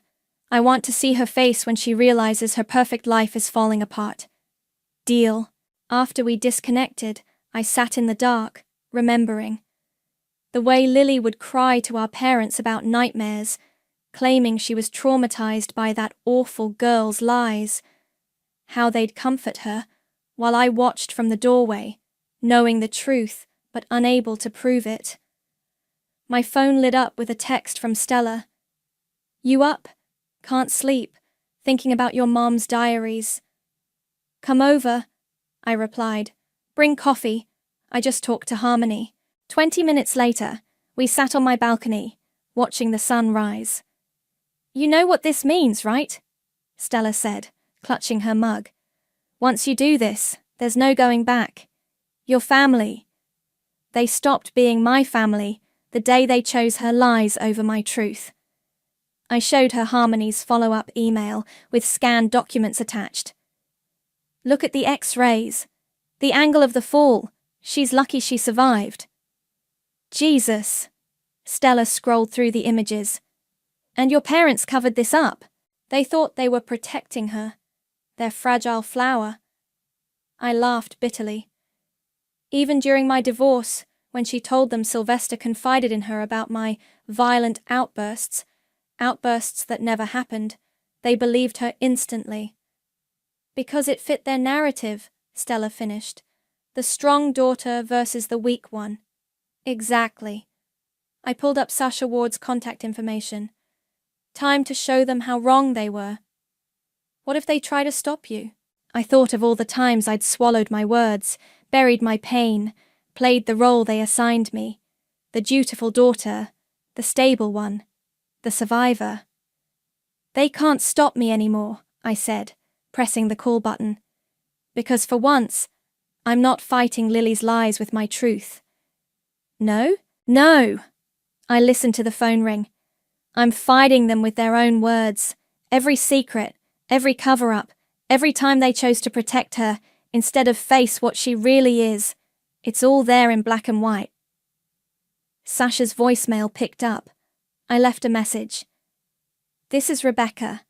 I need to discuss some concerning information about the estate transfer. It's urgent. And Sasha, bring a recorder. You're going to want proof of everything I'm about to tell you. Sasha's office smelled of leather and lemon polish. She sat across from me, reading glasses perched on her nose as she examined the documents I'd brought. Copies of the diaries, Harmony's medical records, bank statements showing the suspicious transfer. This is... She paused, removing her glasses. This is extremely serious, Rebecca. I know. Your parents could face legal consequences. The cover-up alone... She shuffled through the papers. And the estate transfer would be void, possibly criminal. I'm not looking to press charges, I said. I just want the truth exposed, in a controlled environment with witnesses. Sasha leaned back, studying me. The final estate meeting, next week. Yes. Your sister will be there. Your parents. The notary. She tapped her pen against the desk. It could get ugly. It's been ugly for 20 years. At least this time it'll be honest. My phone buzzed, Lily calling again. I declined it, but the voicemail notification popped up immediately. Play it, Sasha said.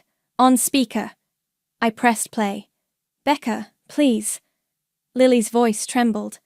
Mum's having panic attacks about you skipping Sunday dinner. Dad's talking about postponing the estate transfer until you're in a better place. Why are you doing this to us? To me? I'm your sister. Sasha's expression hardened as she listened. Interesting timing. Have you told anyone about what you found? Just my friends Stella and Harmony. Why? Because this, she gestured to the phone, sounds like preemptive damage control. She's establishing a narrative of your instability. Again. A knock at the door interrupted us. Sasha's assistant entered with a folder. The financial records you requested, she said. From 2000 to 2002, Sasha opened the folder and spread out bank statements. Look here, multiple withdrawals around the time of the incident, all just under $10,000. To avoid reporting requirements, I realized. Exactly. And these transfers to an account in Oregon. She made some notes. The pieces fit, Rebecca, but are you sure you want to do this? It will destroy your family. My phone buzzed again. A text from my mother. Your behavior is concerning us all. Perhaps you should skip the meeting next week, for everyone's sake. I showed it to Sasha, who nodded grimly. They're trying to exclude you. They've been trying to exclude me my whole life, I said. They just never had the courage to do it openly. Until now. Until now. Sasha gathered the documents into a neat pile. I'll make copies. Everything needs to be ready for the meeting. And Rebecca? She met my eyes. Once you start this, I can't stop it. As the family's lawyer, I'm legally obligated to report certain things. I understand. Walking home, I called Stella. It's done. Sasha has everything. How do you feel? I passed the park where Lily and I used to play as children, before she learned how to weaponize her tears, before our parents learned to fear her fragility. I searched for the word. Ready. Lily called me. Stella said quietly. I stopped walking. What? Wanted to check on you. Said you've been acting erratic. Asked if I'd noticed any concerning behavior. My laugh was hollow. Still playing the same game. She's scared, Beck. She knows something's coming. My phone chimed with another text. This time from my father. Please call your mother. She's worried sick about you. They all know something's coming, I replied. They just don't know what. Later that night, I sat at my kitchen table, surrounded by copies of everything. 20 years of lies, carefully documented. 20 years of my sister's calculated fragility and my parents' willing blindness. The final piece arrived in my email, a notarized statement from Harmony, detailing everything. At the bottom, she'd added a personal note.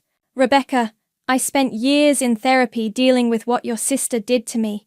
Not just the physical injuries, but the psychological damage of being called a liar, of watching her play the victim while I was forced to leave my home, my friends, my life. I'm not that scared teenager anymore. And from what you've told me, you're not the silent witness anymore either. Let's finish this. H. I printed the statement, added it to the pile, and began making copies. One for Sasha, one for the notary, one for each of my parents, and one sealed in an envelope with a local reporter's name on it, just in case they tried to bury the truth one last time. My phone lit up with another message from Lily. Whatever you're planning, please don't. Haven't you hurt this family enough? I didn't respond. Instead, I texted Harmony, everything's ready. See you next week. Her reply came instantly. Can't wait. Time to show them what real fragility looks like. The day before the estate meeting, I found Lily waiting on my doorstep. She wore her victim costume well, oversized sweater, no makeup, eyes wide with manufactured concern. We need to talk, she said, pushing past me into my apartment. Come in, I muttered to the empty doorway. Lily paced my living room, wringing her hands. What are you doing, Becca? Mum can barely sleep. Dad's talking about seeing his doctor for anxiety medication. Interesting how their anxiety always spikes when they can't control me. She stopped pacing. What's that supposed to mean? You know exactly what it means. I moved to the kitchen, putting the counter between us. Like when they had anxiety during my divorce, when they believed your lies about Sylvester. He told me things. He never told you anything. My voice was ice. You made it up, just like you made up everything else. Lily's face changed, subtle but significant. The vulnerable mask slipped for just a second, revealing something harder underneath. "Careful, sister," she said softly. "You're sounding paranoid again." "Am I?" I leaned forward. "You know, I've been thinking a lot about stairs lately, and skeletons, the kind that don't stay buried." The color drained from her face. "What are you talking about?" "I think you know. How is Harmony these days?" Lily grabbed the counter for support. "Who?" "Harmony Mackenzie, though she goes by a different name now. Had to change it after she moved. After the accident." "Stop it." Her voice shook. "You don't know anything." "I know everything, Lily. Every detail. Every lie. Every penny Mom and Dad paid to make it go away." She straightened up, eyes narrowing. "They'll never believe you. You're just jealous. You always have been." "Jealous?" I laughed. "Of what? Your carefully constructed helplessness? The way you've trapped our parents in your web of lies?" "I haven't trapped anyone," she hissed. "They love me. They choose me. Every time. Because you've never given them a choice."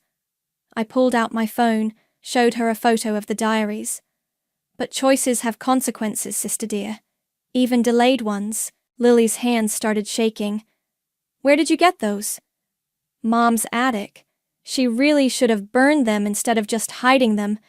But then again, Mom never could face the truth about you, could she?" She lunged for the phone, but I pulled it back. "Careful. Wouldn't want another stairway incident, would we?" "You bitch," she whispered.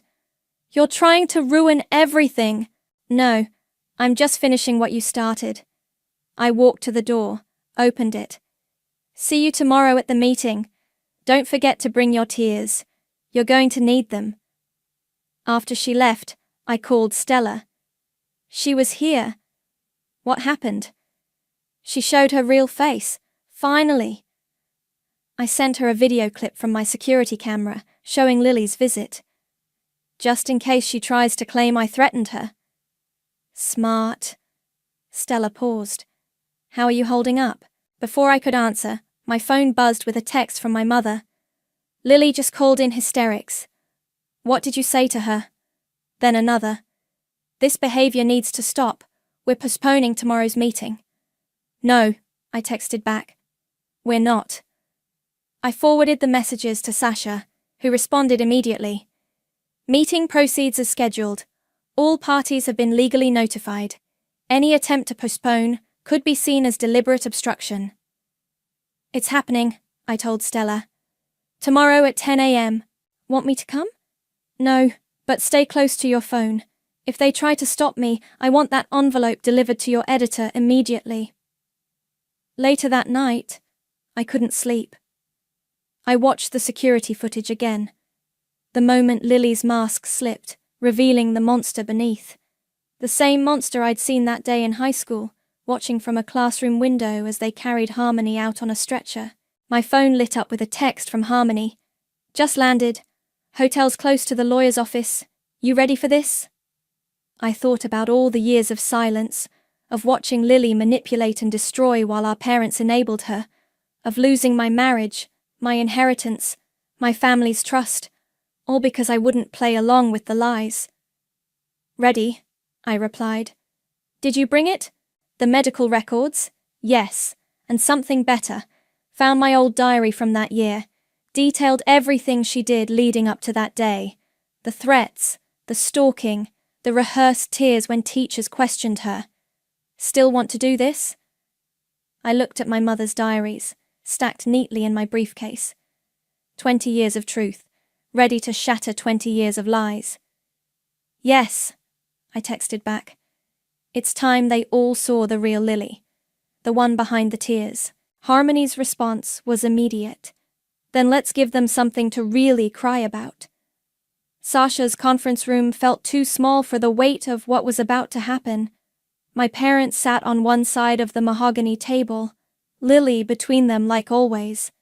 The notary, a thin man with wire-rimmed glasses, arranged his papers with mechanical precision. I chose the seat directly across from Lily. Let her see my face when it all came down. "Before we begin," Sasha said, setting up a recording device, "I need to confirm that all parties consent to this meeting being recorded." My mother's hand fluttered to her throat. "Is that necessary?" "It's standard procedure," Sasha replied smoothly. "For everyone's protection." A soft knock at the door made Lily jump. Her eyes widened as Harmony walked in, elegant in a charcoal suit that didn't quite hide her slight limp, another souvenir from the stairs. "Who is that?" my father demanded. "This is a private family matter." "Ms. Wells is here as a material witness," Sasha explained. "Her presence is relevant to the estate transfer." Lily's fingers trembled as she reached for her water glass. I don't understand." "You will," I said quietly. "Show them, Sasha." Sasha distributed copies of the first diary entry. My mother's face went ash-white as she recognized her own handwriting. "Where did you get these?" she whispered. "The attic, right next to where you buried the truth about what Lily did." "Stop this," my father stood up. "We're not doing this today." "Sit down, Frank." Sasha's voice was steel. "As your lawyer, I strongly advise you to hear everything. There are legal implications you need to understand." "Legal implications?" Lily's voice rose. "From old diaries? This is ridiculous. Becca's just trying to hurt me again." "Again?" Harmony spoke for the first time. "Like you hurt me, Lily?" The room went silent. Lily stared at Harmony, really seeing her for the first time. "That's impossible," she breathed. "You moved away. After your parents paid mine to keep quiet." Harmony placed her own medical records on the table. "But money doesn't erase scars or memories." My mother started to cry. "We did what we had to do, to protect our daughter." "Which daughter?" I asked. "The one who pushed a girl down the stairs, or the one who watched you cover it up?" "It was an accident," Lily whispered, but her eyes darted to the door. "No." Harmony's voice was steady. "It wasn't. You grabbed my hair, you laughed, and then you spent 20 years playing the victim while I learned to walk again." The notary cleared his throat. "Ms. Ward, given these allegations—" "They're not allegations," Sasha interrupted, laying out bank statements. "They're documented facts, including financial fraud to cover up a violent assault." My father put his head in his hands. "We were trying to protect our family." "By destroying mine?" Harmony asked. "By forcing us to move across the country?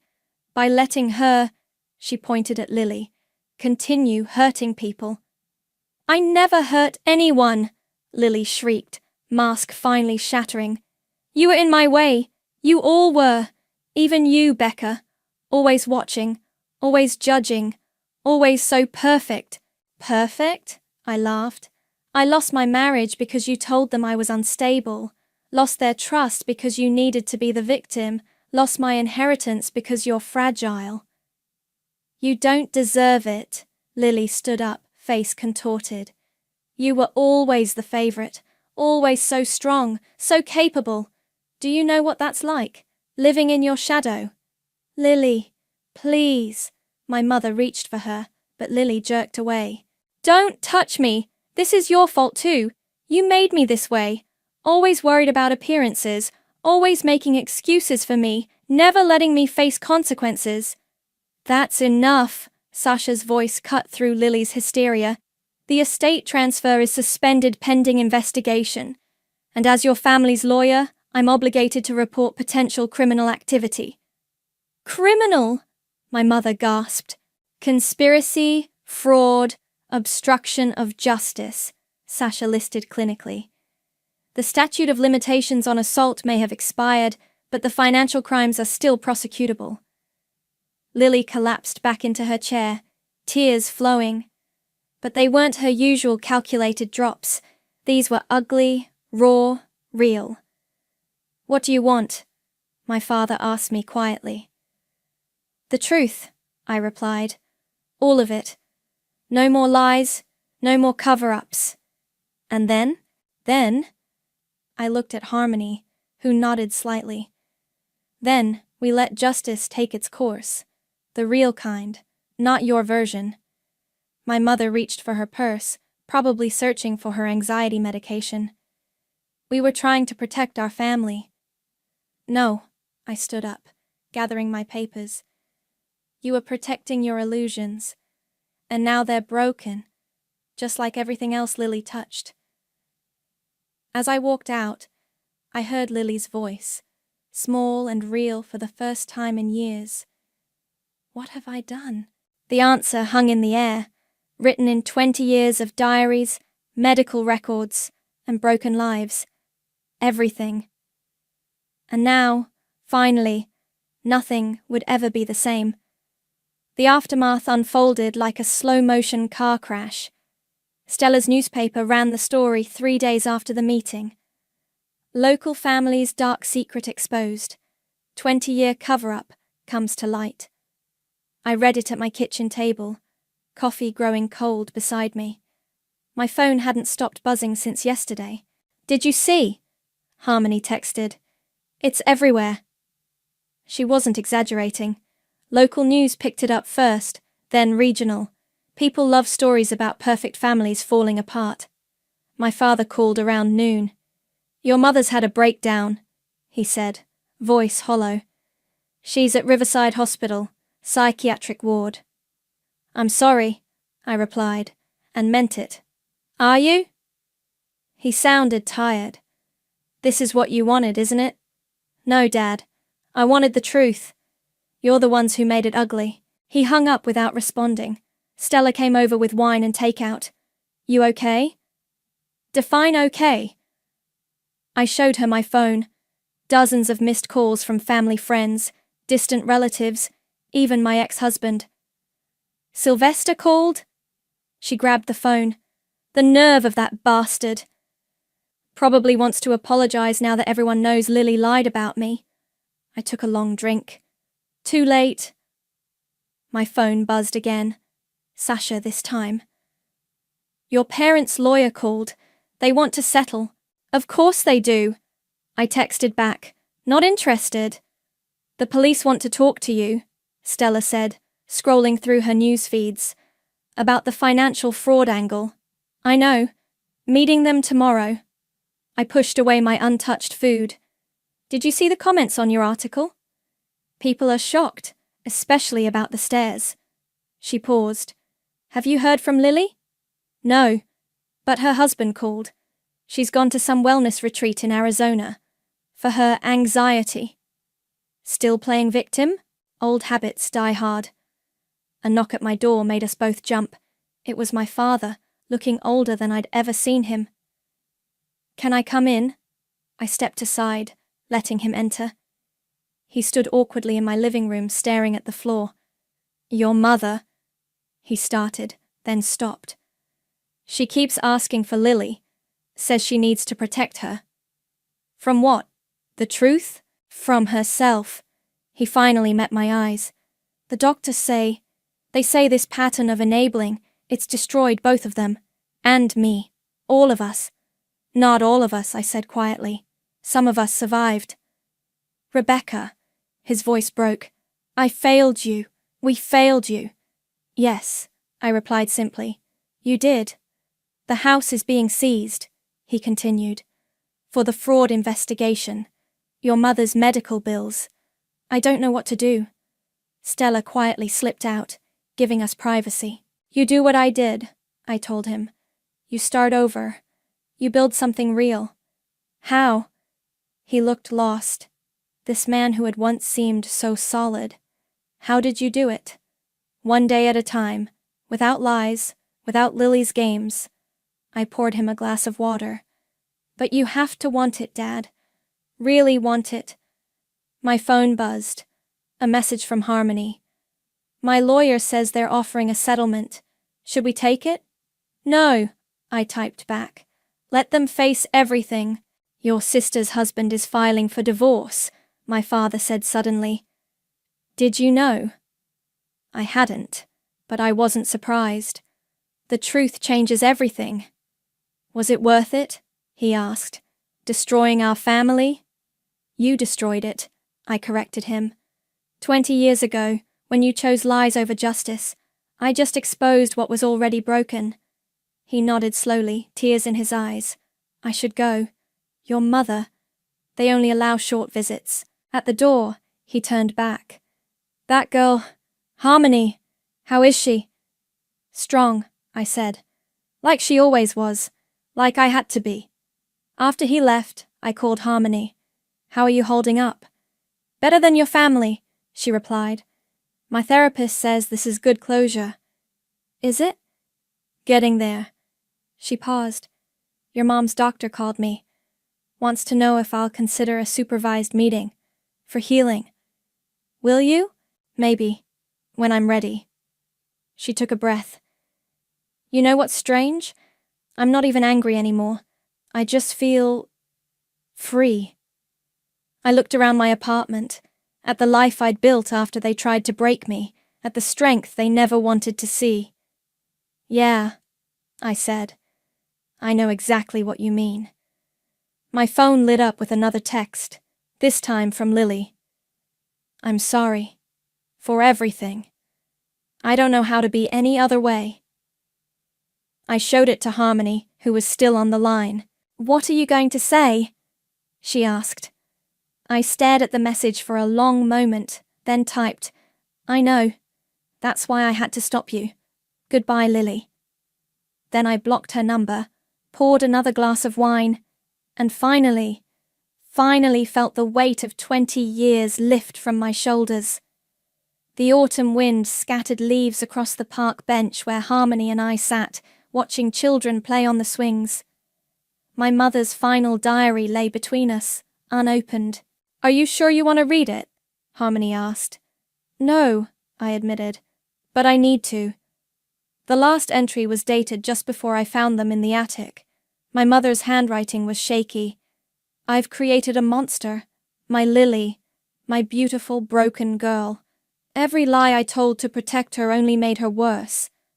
And Rebecca, my strong one, I sacrificed her strength to feed Lily's weakness. What kind of mother does that make me? I closed the diary. She knew. All along, she knew. Of course she did, Harmony said softly. That's why she hid them instead of destroying them. She wanted someone to find them. My phone buzzed. A text from Stella. Court date's set. You ready? As ready as I'll ever be, I replied. The fraud charges, Harmony guessed. I nodded. Dad took a plea deal. Mom's doctors say she's not competent to stand trial.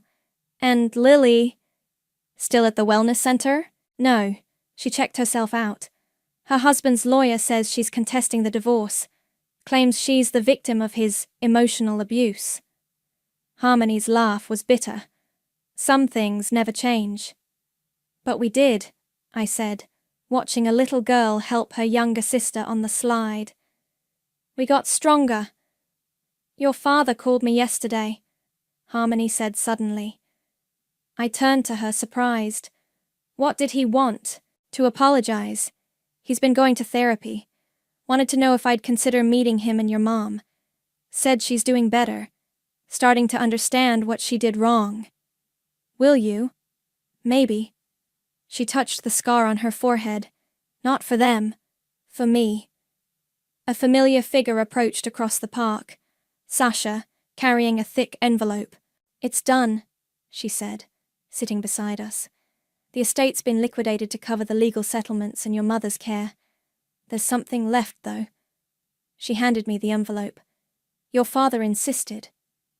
Inside was a deed to a small property I'd never known about, a cabin by the lake where we'd vacationed as children, before everything went wrong. He signed it over to you, Sasha explained. Said it was always meant to be yours. the one place Lily never tainted. My hands trembled. I don't want anything from them. Take it, Harmony said quietly, not as their daughter, but as the person who finally broke the cycle. My phone lit up. A message from my father. The cabin's yours. No strings, no expectations, just truth. Speaking of truth, Sasha pulled out her tablet. The newspaper's running a follow-up story. They want to interview both of you. About survival, not victimhood. What do you think? I asked Harmony. She watched the children playing, their laughter carrying on the wind. I think it's time to tell our story. The real one. No more hiding, I agreed. No more lies, she added. Sasha smiled. I'll set it up. And Rebecca, your mother's doctor called. She's been asking for you. Not yet, I said firmly.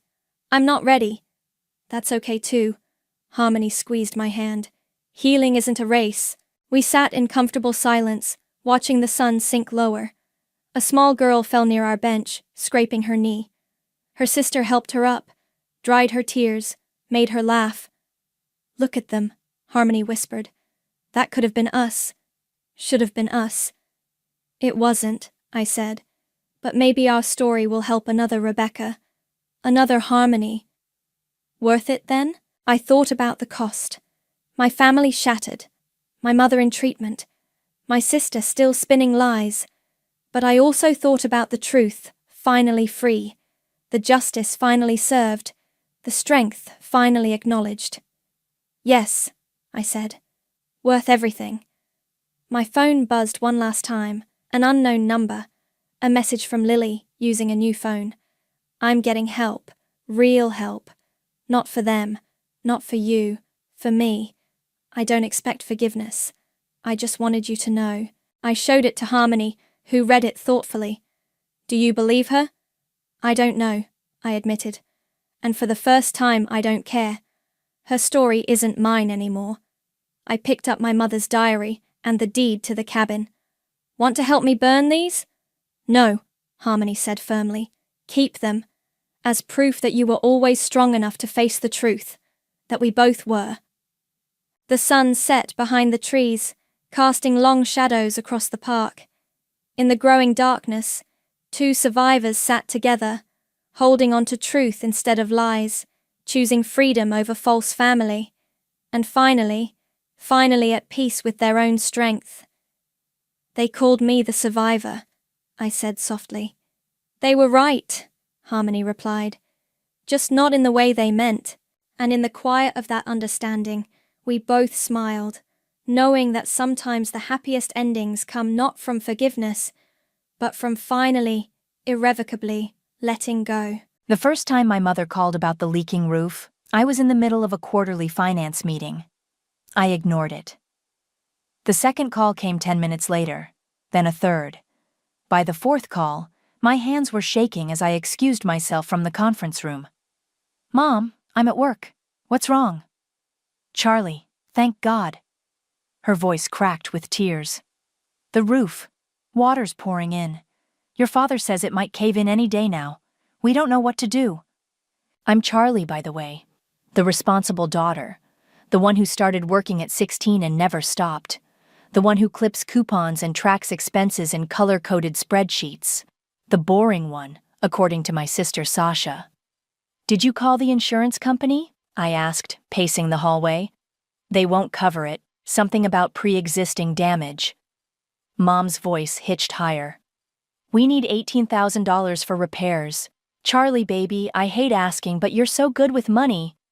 My stomach clenched. That was my entire emergency fund. 3 years of overtime and packed lunches and saying no to happy hours. What about Sasha? I asked, already knowing the answer. Oh, honey. Mom's voice softened with familiar excuses. You know your sister's still finding her path. She can barely make rent. Right. Because at 25, Sasha was still finding herself through unpaid fashion internships and Instagram influencer attempts, while I worked 60-hour weeks as a financial analyst. I'll think about it, I said. The ceiling in the guest room is already sagging, Mom whispered.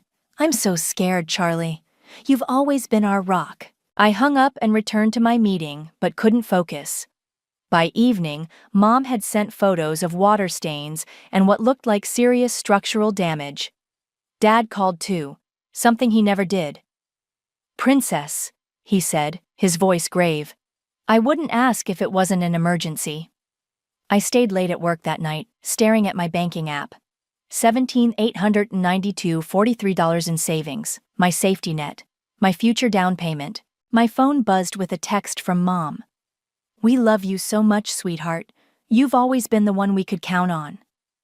I closed my eyes and hit transfer. Mom called immediately, crying with gratitude. "You're such a blessing, Charlie. We'll pay you back as soon as we can."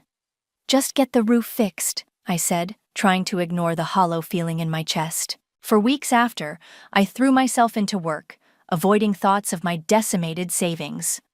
Mom sent occasional updates about contractors and estimates, but something felt off.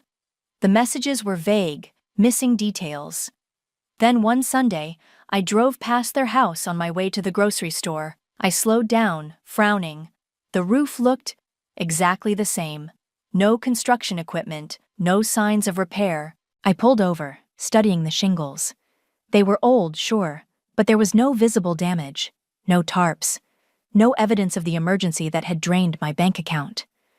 Movement caught my eye. Sasha was on the front porch, wearing designer sunglasses and waving a brand new iPhone. She was talking excitedly to someone on her phone. "Just wait until you see it," she squealed. "Mom and Dad are surprising me next week. It's going to be amazing." My hands tightened on the steering wheel until my knuckles went white.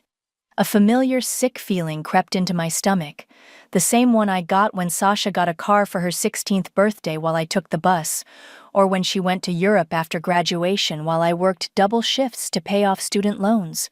I wanted to storm up to the porch and demand answers. Instead, I did what I always did, smiled, swallowed my questions, and drove away. But something had shifted. Maybe it was the way Mom avoided my calls the following week. Maybe it was Sasha's cryptic social media posts about big dreams coming true. Or maybe it was just that after 28 years of being the good daughter, something inside me had finally cracked. I opened my laptop that night and started a new spreadsheet. This time, I wasn't tracking my savings. I was documenting every lie, every manipulation, every time I'd been the family ATM while Sasha was the family princess. My phone buzzed. Mom asking if I was coming to Thanksgiving dinner next week. I typed yes with steady fingers, already knowing it wouldn't be the peaceful family gathering she expected. Because this time, I wasn't just bringing pie. I was bringing receipts. The sound of a revving engine cut through the crisp November air as I pulled into my parents' driveway for Thanksgiving. A cherry-red BMW convertible was parked in my usual spot, top down despite the cold. Sasha sat perched on the driver's side, posing while Mom took photos. "Isn't she gorgeous?" Sasha called out as I parked on the street. "Mom and Dad surprised me last week. Can you believe it?" I could, actually.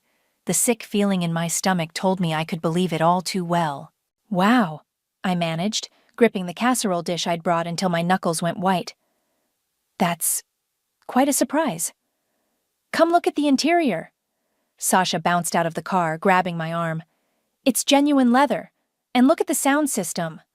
Mom beamed from behind her phone. "Doesn't your sister look perfect in it? Like it was made for her." I forced myself to nod, doing the mental math. A new BMW convertible would cost at least $18,000 down, Sasha said proudly, as if reading my thoughts. "Mom and Dad handled the rest of the financing. Isn't that amazing?" $18,000, the exact amount I'd transferred for the roof emergency. "Where's Dad?" I asked, my voice surprisingly steady. "Inside watching football," Mom said quickly. Too quickly.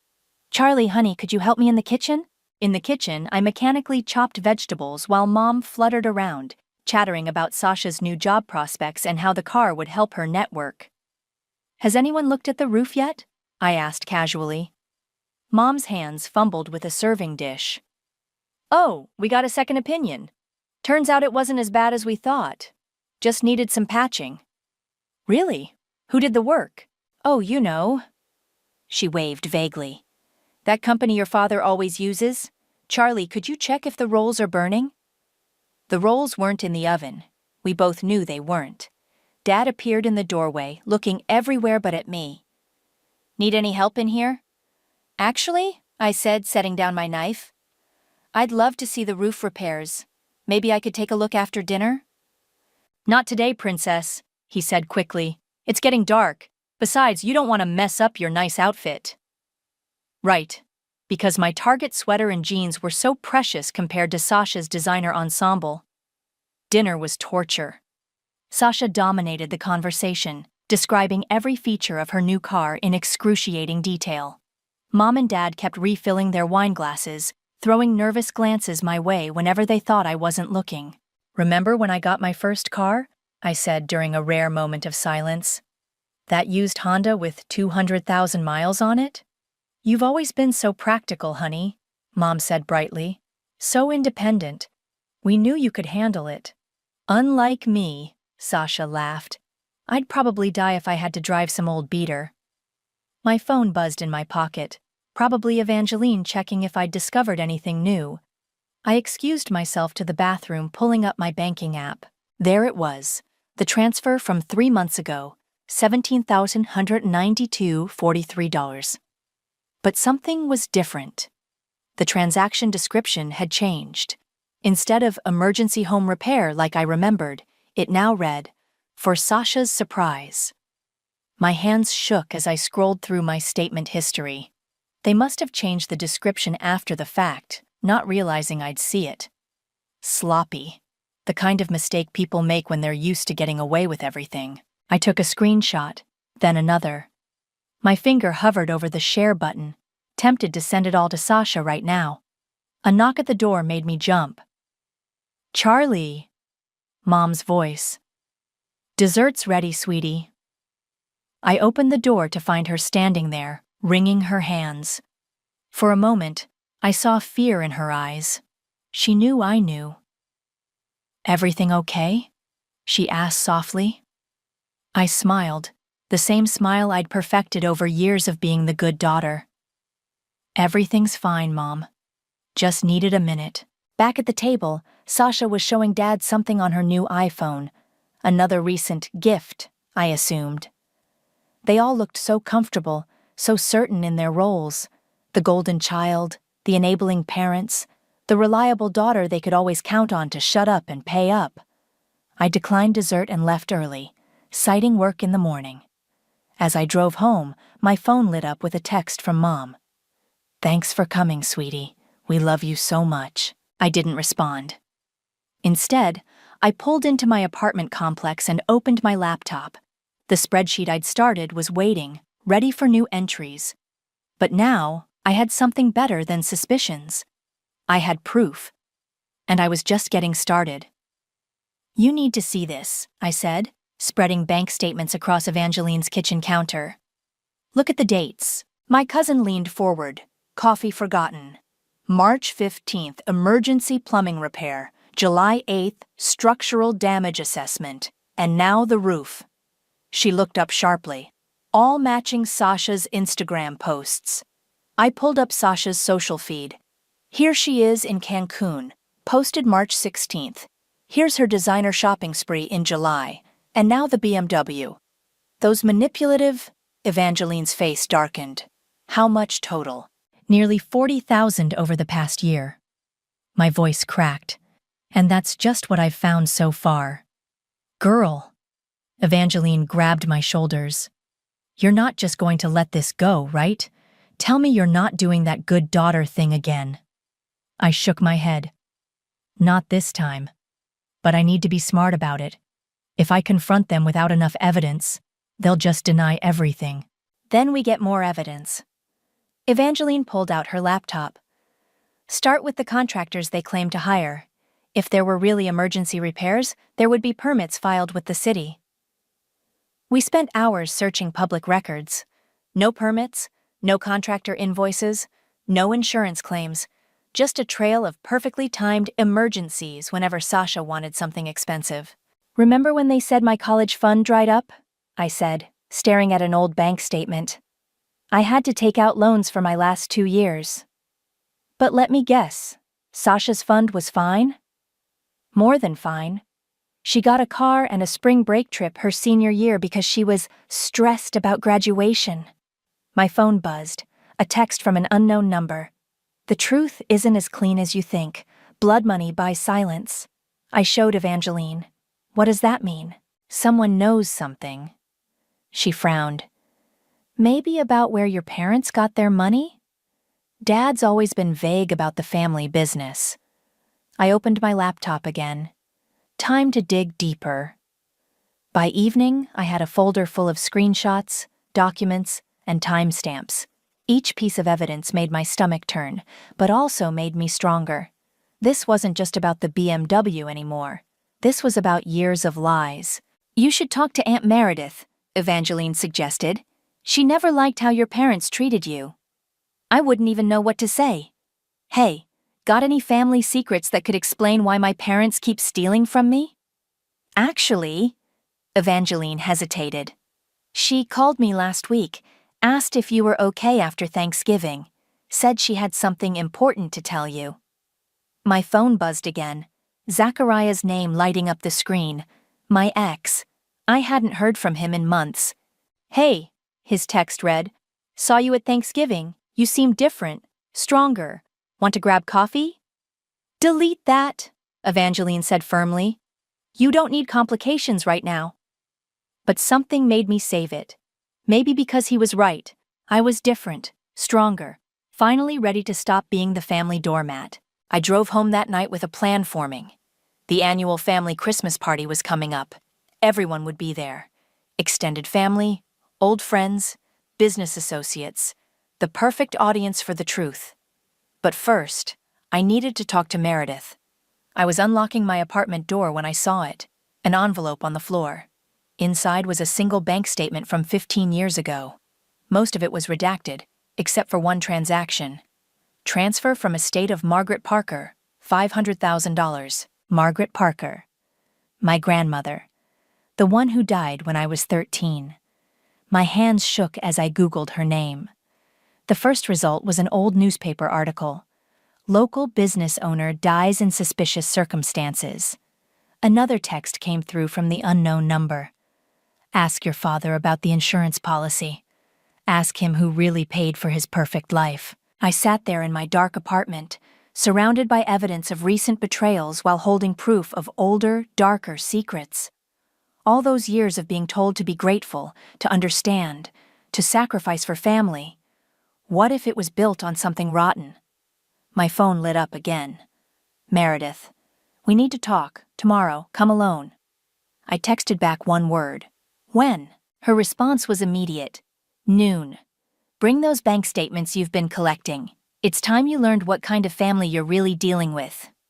I looked at my spreadsheet of lies, the mysterious bank statement, the threatening texts.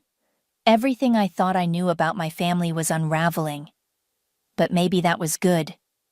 Maybe it needed to unravel. Because the truth about the BMW wasn't just about money. It was about power, control, years of manipulation wrapped in the pretty package of family loyalty.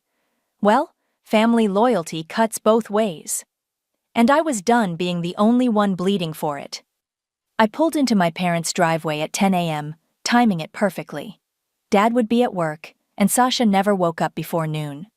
Just Mom, home alone with her guilt. Charlie! Mom's surprise was obvious when she opened the door. I didn't know you were coming by. Thought I'd help with the roof repairs, I said brightly, stepping inside, since I invested in it and all. Her face went pale. Oh, honey, today's not good. The contractors are coming later? I finished. Great. I'll wait. Maybe check out the damage myself first? No! She grabbed my arm as I headed for the stairs. I mean, it's not safe up there. I pulled away gently. Funny, the roof looked fine when I drove by last week, almost like it was never damaged at all. Mom sank into a kitchen chair, hands trembling as she reached for her wine glass. At 10 a.m. Interesting. Charlie, please, you don't understand. You're right. I said, pulling out my phone. I don't understand.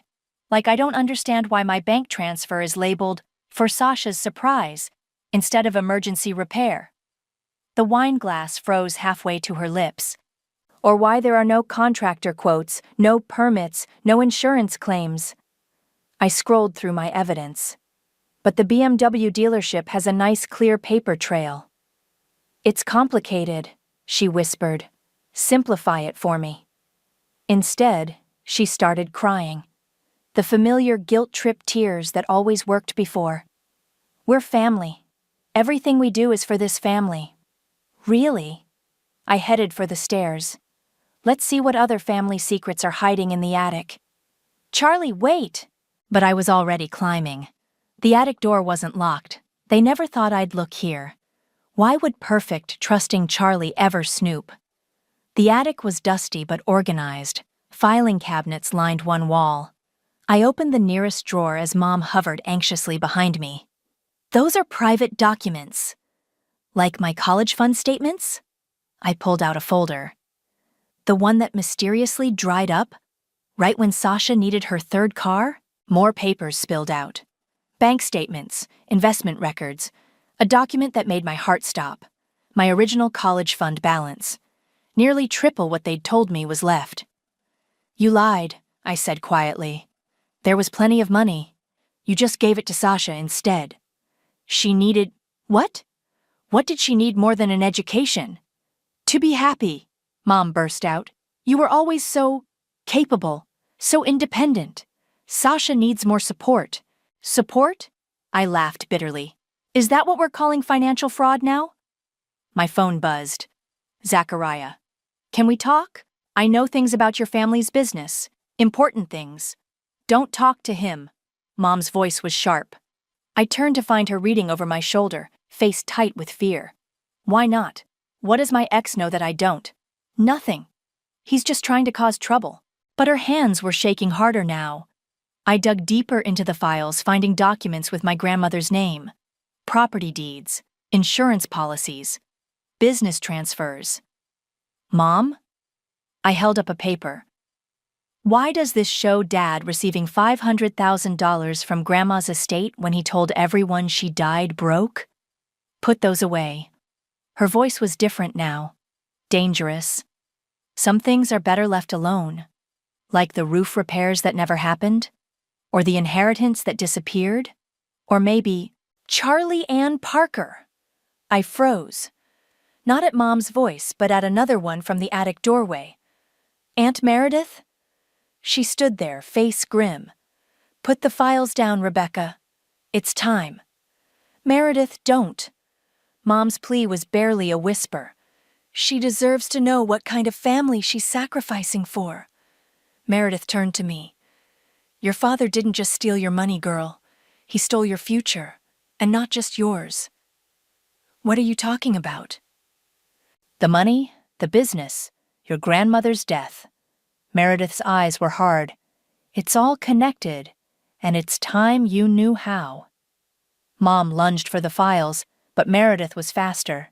She pulled out a yellowed envelope.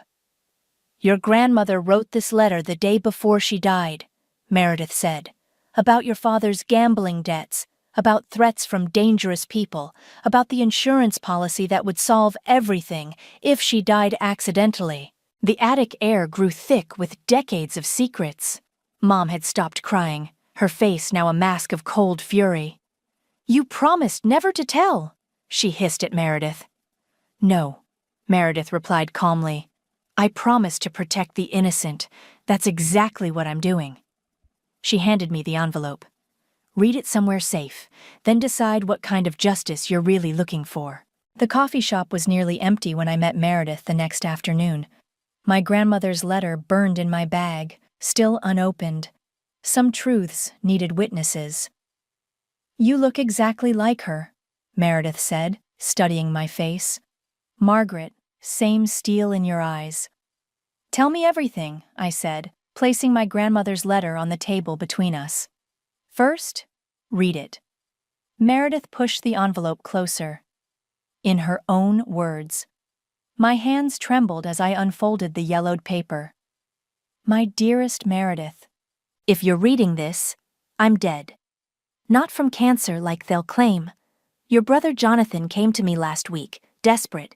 He owes money to dangerous people. Says they'll hurt his girls if he doesn't pay. He asked about my life insurance. $500,000. Enough to clear his debts if something accidental happened to me. When I refused, he mentioned how easy it would be for an old woman to fall downstairs. I've changed my will. Everything should go to my granddaughters equally in trust until they're 25. If I die before this reaches you, you'll know why. Protect them, Meredith, especially Charlie. She sees too much, feels too deeply. They'll try to break her spirit to keep her quiet. With love and regret, Margaret. The police ruled it an accident, Meredith said quietly. Fell down her basement stairs. Your father collected the insurance the next day. My coffee grew cold as Meredith filled in the gaps. How Dad gambled away his inheritance. How Mom helped cover it up. How they used Sasha's neediness to manipulate me, keeping me too focused on her demands to question the past. But why? I whispered. Why favor Sasha so obviously? Because you remind them of Margaret. Every time you question something, every time you show that same strength. Meredith's eyes hardened. They see the woman who could have exposed them. The inheritance trust she mentioned should have been split equally between you and Sasha when you turned 25. Instead, your parents claimed the estate was worthless. Used the insurance money to start their business. My phone buzzed. Zachariah. Met your grandmother once. She warned me about your father. I should have told you sooner. He knew. I showed Meredith the text.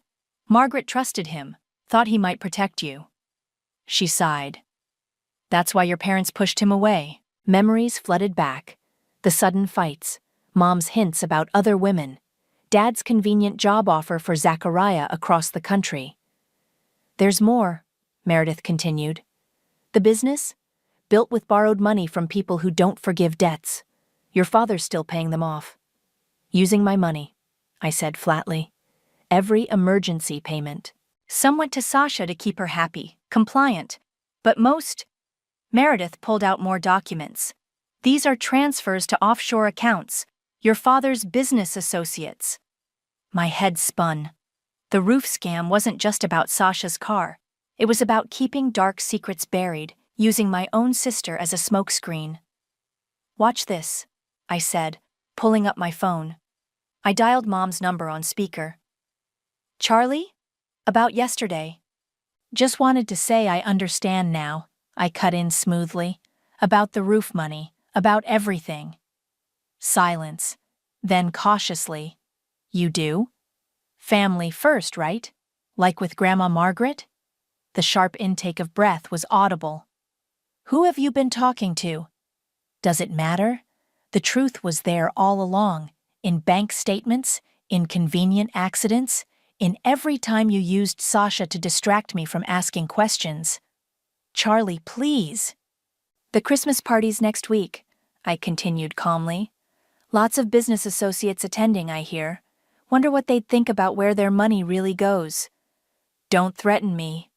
Mom's voice turned cold. You have no idea what you're dealing with. Actually, I do. Finally. I glanced at Meredith. Say hi to Dad for me. Tell him Grandma says hello. I hung up as Mom started yelling. Within seconds, texts flooded in. Dad, we need to talk. Sasha, why is Mom crying? Unknown number. You're playing a dangerous game. They'll try to stop you, Meredith warned. Let them try. I gathered the documents, including my grandmother's letter. I'm done being the quiet one. My phone buzzed again. Zachariah. I have proof too. Bank records, recordings. When you're ready. I showed Meredith. She nodded slowly. Your grandmother would be proud. Just be careful. The truth doesn't just expose lies. It makes dangerous people desperate. Good, I said, standing up, because I'm feeling pretty desperate myself. The Christmas party was 7 days away. Time to prepare my own special gift for the family, wrapped in receipts and tied with a bow of consequences. The annual Christmas party buzzed with forced cheer as I walked into my parents' house. 50 guests filled the living room, all carefully curated by Mom to project the perfect image of success. Business associates, country club friends, family members who'd been kept in the dark for decades. "Charlie!" Mom's smile was brittle as she air-kissed my cheek. "You're late." "Traffic." I gestured to my laptop bag. "Had to finish some work presentations." Her eyes narrowed at the bag. We both knew what kind of presentations I had prepared. "Your father wants to speak with you," she whispered. "In his study. Now. After I get a drink." I moved toward the bar where Zachariah was waiting. We'd planned this carefully. "Everything ready?" he murmured, handing me a sparkling water disguised as champagne. "Thumb drives loaded. You?" He patted his jacket pocket. "Audio recordings safe and sound. Your grandmother was smart to make copies." Sasha breezed by in a designer dress that probably cost more than my monthly rent. "Oh my God, what's he doing here?" She glared at Zachariah. "Just catching up," I smiled. "Lots of catching up." Dad appeared at my elbow, gripped tight on his whiskey glass. "Princess, study, now." "Actually," I raised my voice slightly, "I have something to share with everyone. A special Christmas presentation." "Not now," he growled. "Yes, now." I moved toward the living room's mounted TV. "Everyone, if I could have your attention, please?" Mom practically sprinted across the room. "Charlie, don't you dare."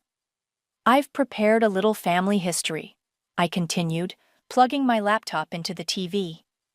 "About inheritance, about business practices, about tragic accidents." The room quieted. In the corner, Meredith stood ready with her phone, recording everything.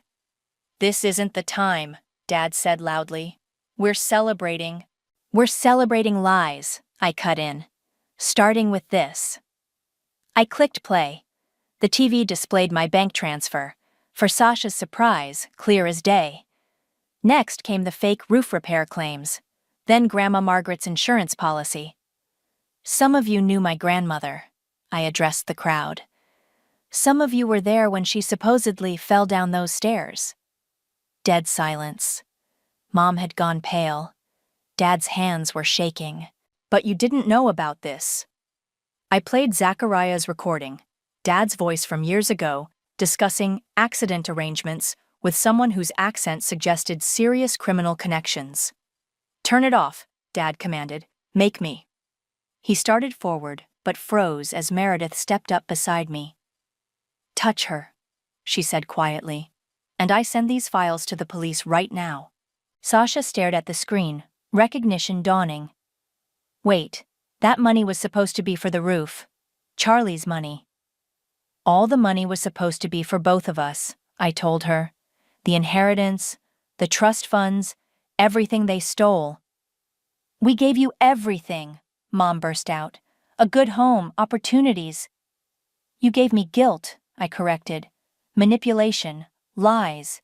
You used Sasha to distract me while you paid off gambling debts with blood money," the crowd murmured. Business associates exchanged worried looks. This wasn't the festive party they'd expected. "You don't understand," Dad pleaded. "Those people would have killed me." "So you killed Grandma instead." The words hung in the air like poison. Someone gasped. A wine glass shattered. "I have copies of everything," I announced. "Bank records, insurance documents, Grandma's letter explaining exactly what Dad threatened to do to her. It's all backed up and ready to send to the FBI's Financial Crimes Division." "You'd destroy your own family," Mom demanded. "You already did that," Meredith spoke up, "the moment you chose money over murder." Sasha stepped forward, tears streaming. "Is it true? Did you kill Grandma?" Dad's silence was answer enough. "Here's what happens next," I said calmly. "You're going to transfer every penny of my stolen money back to me. You're going to confess to the insurance fraud, and you're going to face whatever consequences come. Or," Dad's voice was dangerous, "or I send everything to the authorities, and to your business associates. Let them decide how to handle someone who betrays deals. The room had emptied considerably. Only family remained, watching this implosion of carefully constructed lies. You have until midnight, I said, packing up my laptop. Choose wisely. I walked out, Zachariah and Meredith flanking me. Behind us, I heard Sasha's broken voice. All this time? You used me to hurt her? Sometimes revenge doesn't feel like victory. Sometimes it feels like finally being able to breathe. The truth was out. The choice was theirs. And for the first time in my life, I wasn't the one paying their price. The deadline came and went. At 12:01 a.m., I hit send on multiple emails, to the FBI, to investigative journalists, to Dad's shadowy business partners. By morning, everything exploded. My phone wouldn't stop buzzing. News vans parked outside my parents' house. Dad's business partners showed up demanding answers. The carefully constructed house of cards was falling, and falling hard. They're asking for you, Sasha said when she showed up at my apartment, mascara streaked down her face. The police, I mean. I know. I let her in. I'm meeting with them this afternoon. She collapsed onto my couch. The BMW got repossessed this morning. Mom's crying nonstop. Dad's just sitting in his study drinking. Are you here to make me feel guilty? I'm here because I didn't know. Her voice cracked. About Grandma, about the money, about how they used me to hurt you. God, Charlie, I was so blind. I handed her a coffee. We both were, just in different ways. Ms. Parker? A detective stood in my doorway. I'd left it open when Sasha came in.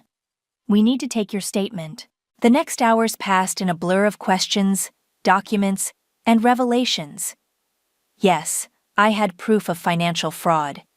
Yes, I had Grandma's letter. Yes, I could prove the systematic theft of my inheritance. Your father's been arrested, the detective said finally. Your mother, too, as an accessory. We'll need you both to testify. Sasha gripped my hand. Both of us? You're a victim, too, I told her. They stole your trust fund just like mine. They just bought your silence with pieces of it. More police came, more questions. Meredith arrived with additional documents, years of evidence she'd quietly gathered, waiting for someone brave enough to use it. Your grandmother would be proud, she said, hugging me tight. Both of you, she added, including Sasha. Zachariah texted, turn on the news. The local station was running the story. Dad's business partners had apparently been running quite the operation. Money laundering, fraud, maybe worse. Dad's arrest was just the tip of the iceberg. Ms. Parker? Another detective. We found something in your father's study, a recording, about your grandmother's death. My heart stopped. He confessed. Not exactly. But it's enough to reopen the case. Sasha broke down completely then. I held her while she sobbed, my own tears finally falling. Years of manipulation, of being pitted against each other, dissolved in our shared grief and rage. I'm so sorry, she whispered, for everything. The car, the money. I never knew it was yours. It was ours, I corrected. We were both supposed to have security, independence. They stole that from both of us. My phone buzzed again. Mom, calling from the police station. I declined the call. They want to make a deal, the detective said.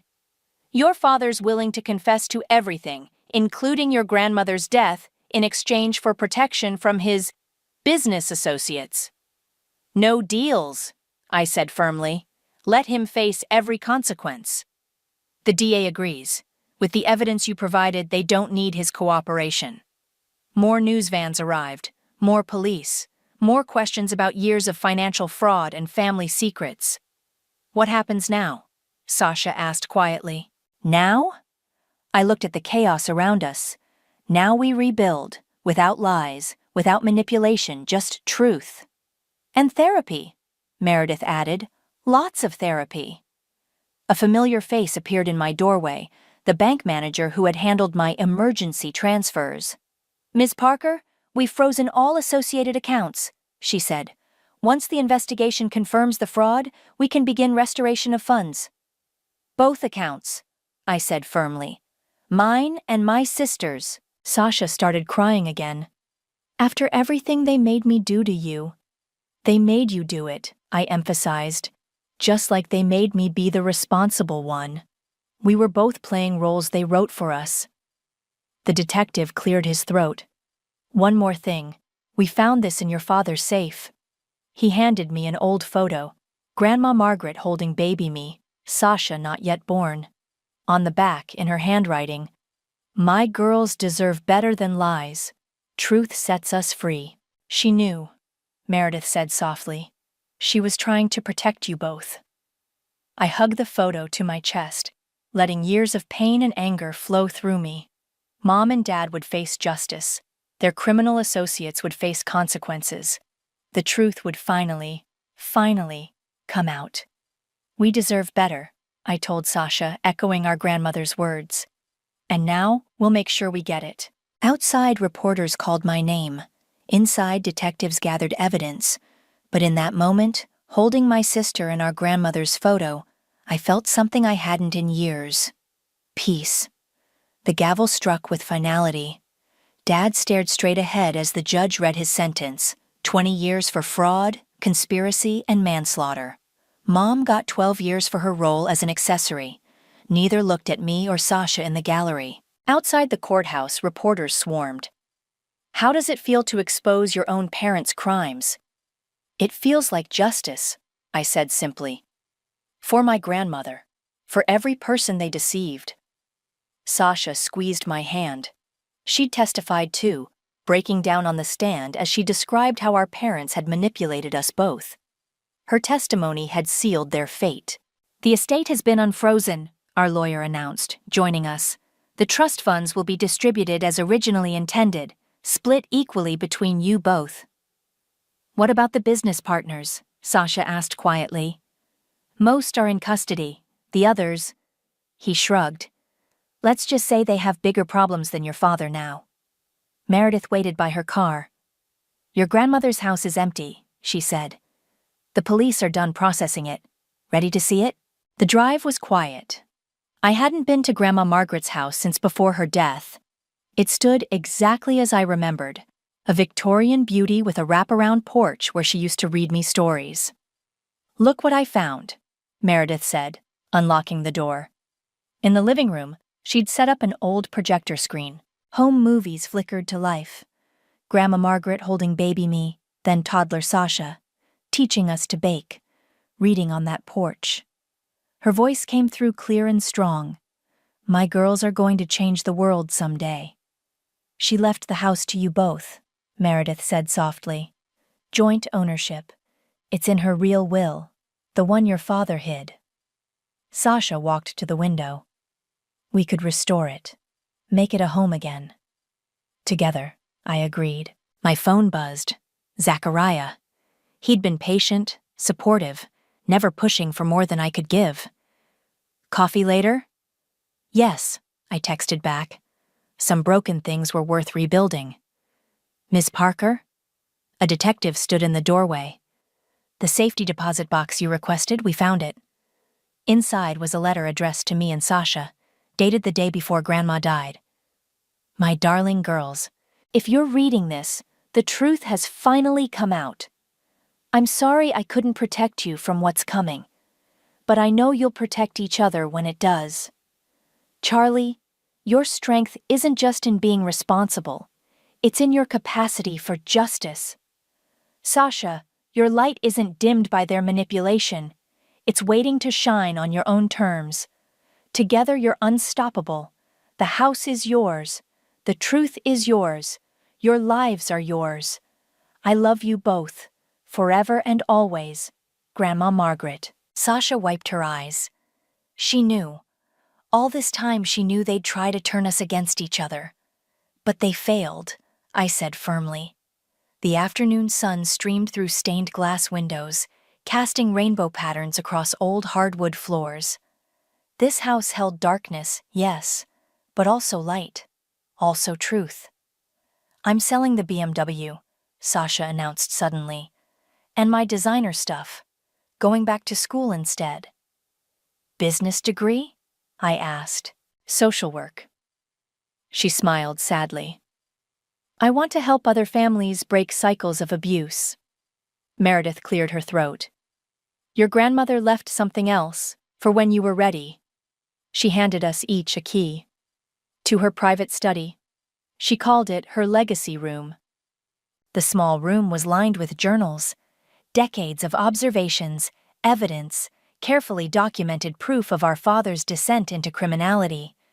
She'd known what was coming, had prepared for it, had trusted us to finish what she started. Look at this, Sasha called. A photo album filled with pictures of us. But not just any pictures, moments when we supported each other, protected each other, loved each other despite our parents' manipulation. She saw who we really were, I realized, not who they tried to make us be. My phone buzzed again.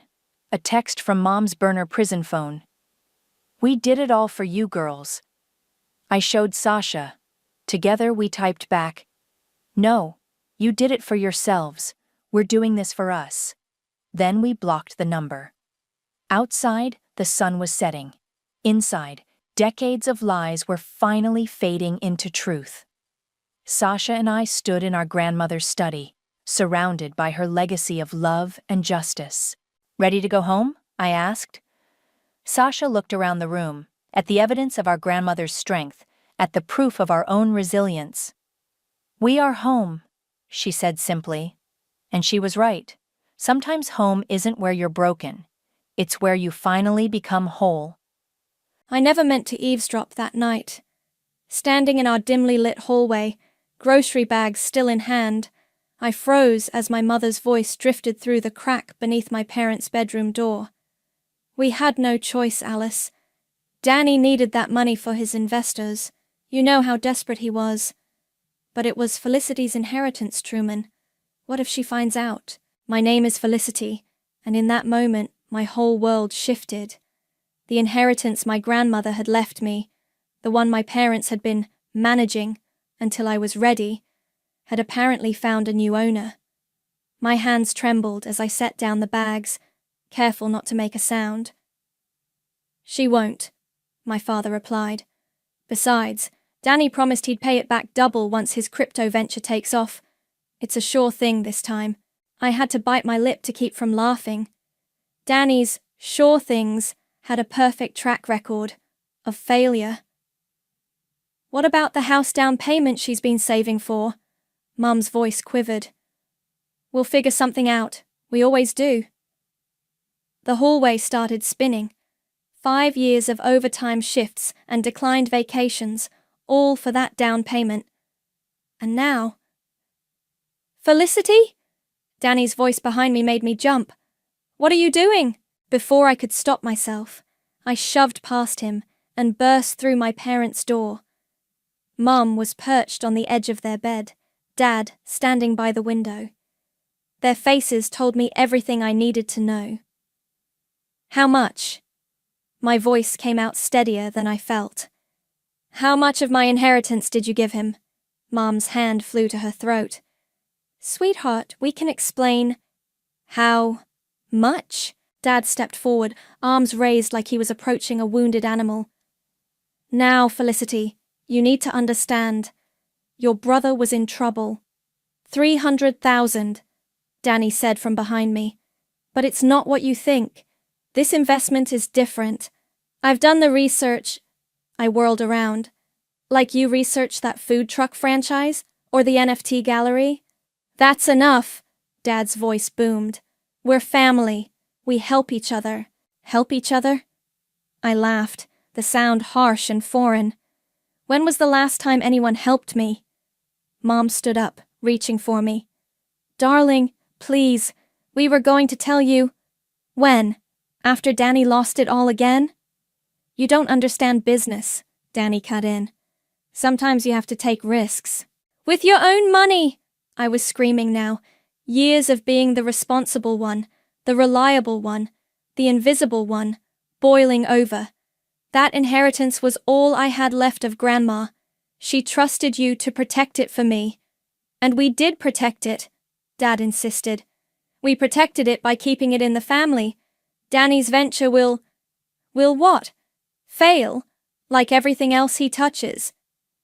I turned to my brother. How many times have they bailed you out? How many times have they picked you over me?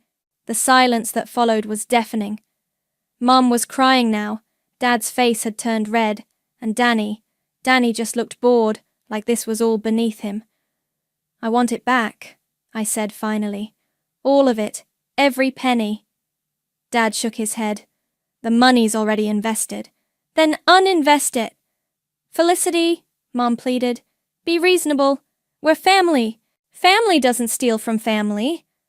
I backed toward the door, my whole body shaking. You want to know something funny? I came over tonight to tell you I'd been promoted. Regional director. I was going to take you all out to celebrate. Danny snorted. Regional director? Of what? That little charity thing you do. I met his eyes. That little charity thing made $6 million in revenue last year. But you wouldn't know that, would you? Because none of you ever asked. The shock on their faces would have been satisfying if it didn't hurt so much. I turned to leave, then stopped. You know what the worst part is? I would have given Danny the money if he'd just asked. But he didn't have to, did he? Because you two have always given him everything he wanted, whether he deserved it or not. Where are you going? Mom called as I walked away. To pack. I'm done being the responsible one. I'm done being the backup plan. I paused at the top of the stairs. And when this latest venture fails, because it will, don't come crying to me. As I drove home that night, my phone buzzed with messages and missed calls. I ignored them all. They'd taken my inheritance, my savings, my trust. But they'd given me something too, something far more valuable. They'd given me a reason to stop playing by their rules. You're doing what? Josephine nearly choked on her coffee. We were sitting in her kitchen 3 days after I'd discovered my family's betrayal. Moving everything I have left into a trust, one they can't touch. I slid my laptop across the table, showing her the paperwork I'd prepared. I need a witness signature. She studied the screen, her expression shifting from concern to understanding. Smart. But won't they notice when you close your other accounts? They already drained the main one. The rest are in my name only. I took a sip of my own coffee, grimacing at its bitterness. Besides, they're too busy dealing with Danny's latest crisis to check. My phone buzzed. Mom's 20th call today. I declined it without looking. Have you talked to them at all? Josephine asked, signing the digital document. What's there to say? Sorry we stole your future, but your brother really needed it. The doorbell rang, making us both jump. Josephine peeked through the window and swore under her breath. It's your mom. You're kidding. I grabbed my laptop, ducking behind the kitchen counter. I'm not here. Josephine rolled her eyes, but went to answer the door. I heard my mother's voice, tight with worry. Is Felicity here? She's not answering her phone, and I'm concerned. She's not. Josephine cut in. And if she was, would you blame her for not wanting to talk? You don't understand, Mom pressed. Danny's investors are getting impatient. If we could just explain to Felicity. Explain what? I stood up, unable to stay hidden. How you betrayed my trust. Or how Danny's latest get-rich-quick scheme is falling apart already. Mom rushed past Josephine, arms outstretched. Sweetheart, please. We made a mistake, but we're family. Stop saying that! I backed away. Being family doesn't give you the right to steal from me. We didn't steal. We borrowed. Without asking. Without telling me. That's stealing, Mom. She sank into a kitchen chair, looking smaller than I'd ever seen her. What do you want me to say? Danny needed help. Danny always needs help, and you and Dad always give it, no matter who gets hurt in the process. I closed my laptop with a snap. Well, Guess what? I'm done being collateral damage. What's that supposed to mean? It means I'm cutting you off. All of you. No more bailing out Danny. No more family dinners where everyone pretends everything's fine. No more. The front door slammed open, and Danny burst in, face flushed. Mom? Did you find her? The investors are threatening to. Oh. He stopped short when he saw me, and for the first time, I noticed how expensive his clothes were. My clothes, technically, bought with my money. Fell, thank God. Listen, there's been a slight hiccup with the investment. Get out. My voice was ice. Just hear me out. If I can get another 50,000... Are you kidding me? Josephine stepped between us. You steal her inheritance and have the nerve to ask for more? Danny's face darkened. This is family business. Stay out of it. She is family, I snapped. More than you've ever been. Fine. He threw up his hands. Be that way. But when this venture takes off, don't come asking for a cut. I laughed, the sound harsh and bitter. You mean like your food truck empire, or your NFT gallery, or that cryptocurrency you swore would revolutionize pet grooming?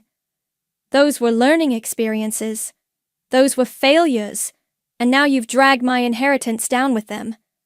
Mom stood up, wringing her hands. Please, both of you. We can figure this out together. No, Mom, we can't. I gathered my things, hands steady despite my racing heart. I'm done figuring things out for Danny. From now on, his problems are his problems. You're just jealous, Danny sneered, because I take risks while you play it safe with your little charity work. I turned to him slowly. My little charity work paid for the suit you're wearing. Remember that when your investors come calling. As I walked out, Mom called after me. What about Sunday dinner? Your father will be so disappointed. I'm sure Danny will make up for my absence. I paused at the door. Oh, and Mum, tell Dad to check Danny's company paperwork. I bet he didn't mention the second mortgage he took out on his condo.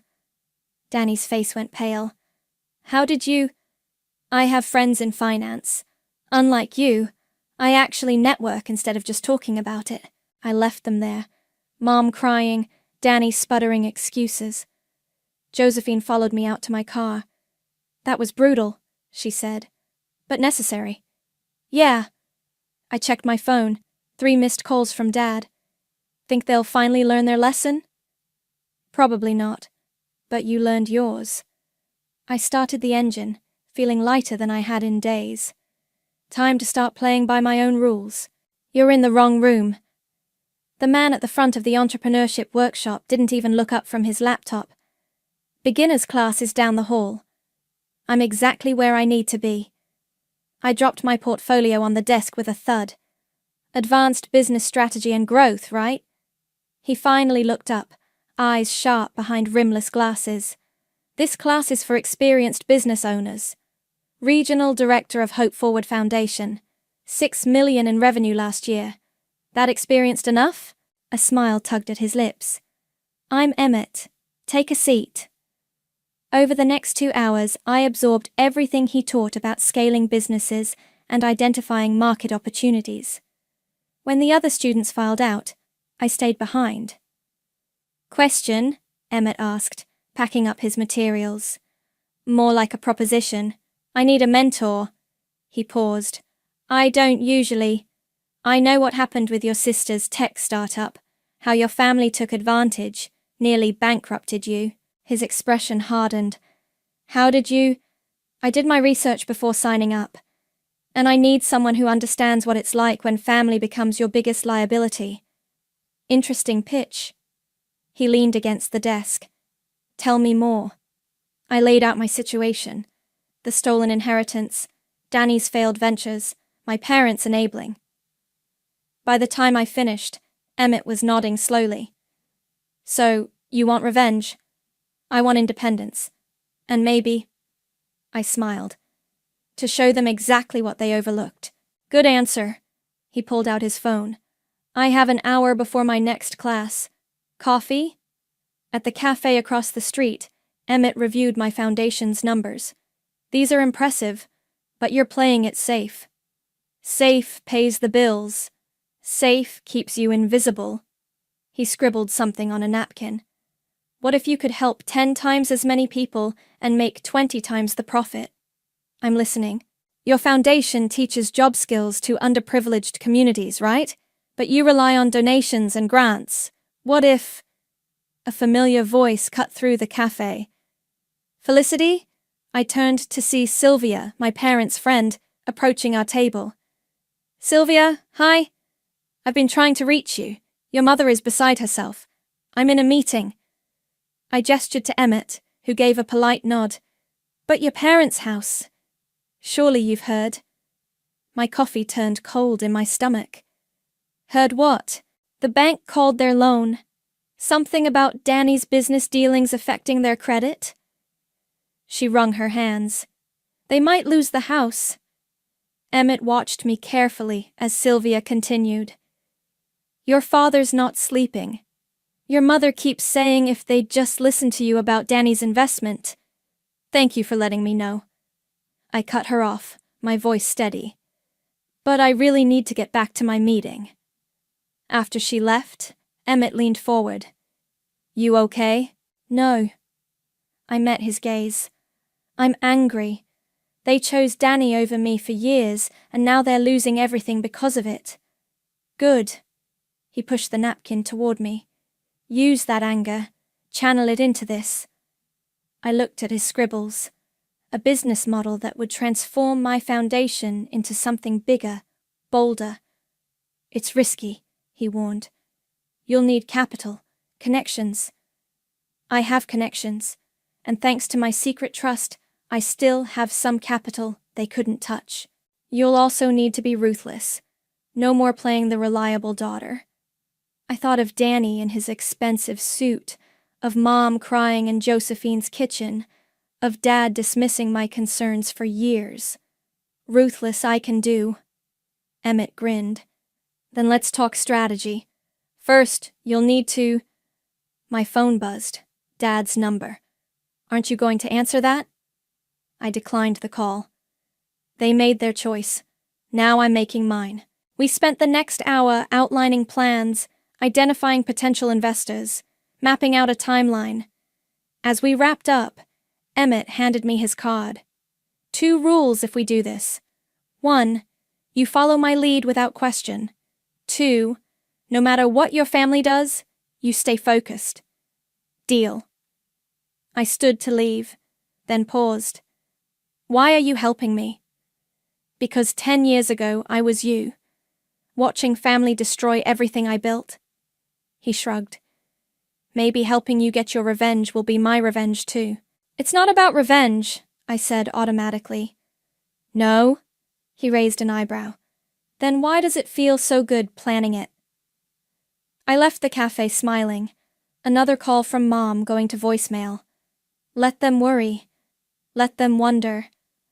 While they were focused on saving Danny's latest failure, I'd be building something they couldn't touch, couldn't control, couldn't destroy. Something that would make them finally see me. And if they lost everything in the process, well, that was just karma doing its job. Your numbers are solid, the investor said, scanning my proposal. But why the rush to scale? I sat in my 10th investor meeting this month, channeling every ounce of confidence Emmett had drilled into me. Because while we debate, thousands of people are missing opportunities for employment. My foundation's current model helps hundreds. This expansion could help millions. And turn a significant profit in the process, Emmett added from beside me. The investor, a sharp-eyed woman named Victoria, smiled. I like the ambition, but what makes you different from other job training programs? We don't just train. We partner with companies, guarantee placements, and take a percentage of first-year salaries. Everyone wins. Companies get vetted employees, workers get stable jobs, and we get sustainable revenue. Victoria leaned back. I'm in. 5 million, 15% stake. My heart leaped, but Emmett had prepared me for this. 10%. We have 2 other investors interested at that rate. 12. Final offer. I pretended to consider it. Done. Outside the meeting, Emmett clapped my shoulder. Perfect execution. 3 months of planning, and you've just secured your cornerstone investor.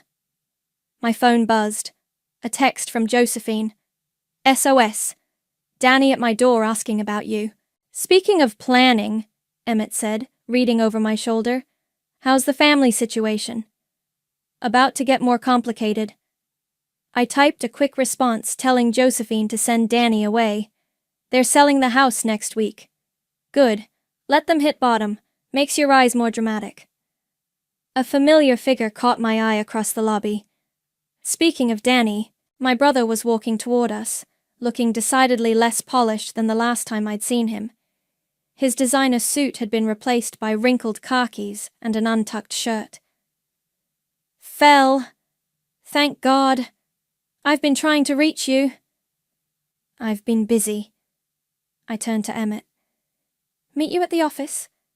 He nodded, giving Danny a cold once-over before leaving. Who's that? Danny asked.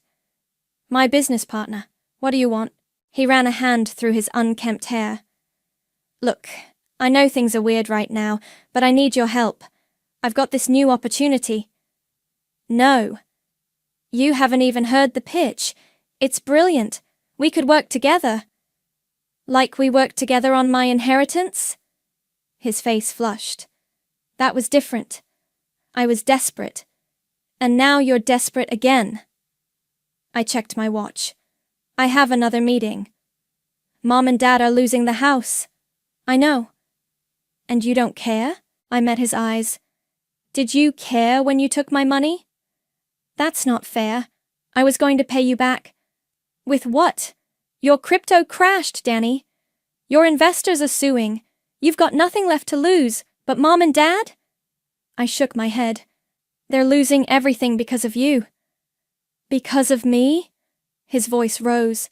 You're the one with money now. You could help them. Like they helped you? By enabling every bad decision you've ever made? At least I take risks. What have you ever done except play it safe with your little charity? I pulled up a news article on my phone and showed him the headline. Hope Forward Foundation secures major investment for global expansion. His face went pale. $5 million? How? By working for it. By building something real. I put my phone away. Something you wouldn't understand. Fel, please, if you could just loan me enough to... To what? Start another failed business? Drag more people down with you? I stepped closer. Here's some free business advice.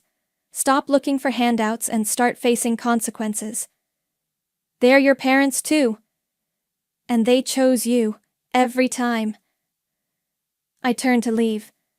Now they can live with that choice. You've changed, he called after me. You used to care about family. I stopped. You're right. I have changed. I'm not the reliable sister anymore, Danny. I'm not the backup plan or the safety net. I'm the one who's going to succeed while you all fall apart. His laugh was bitter. So this is revenge.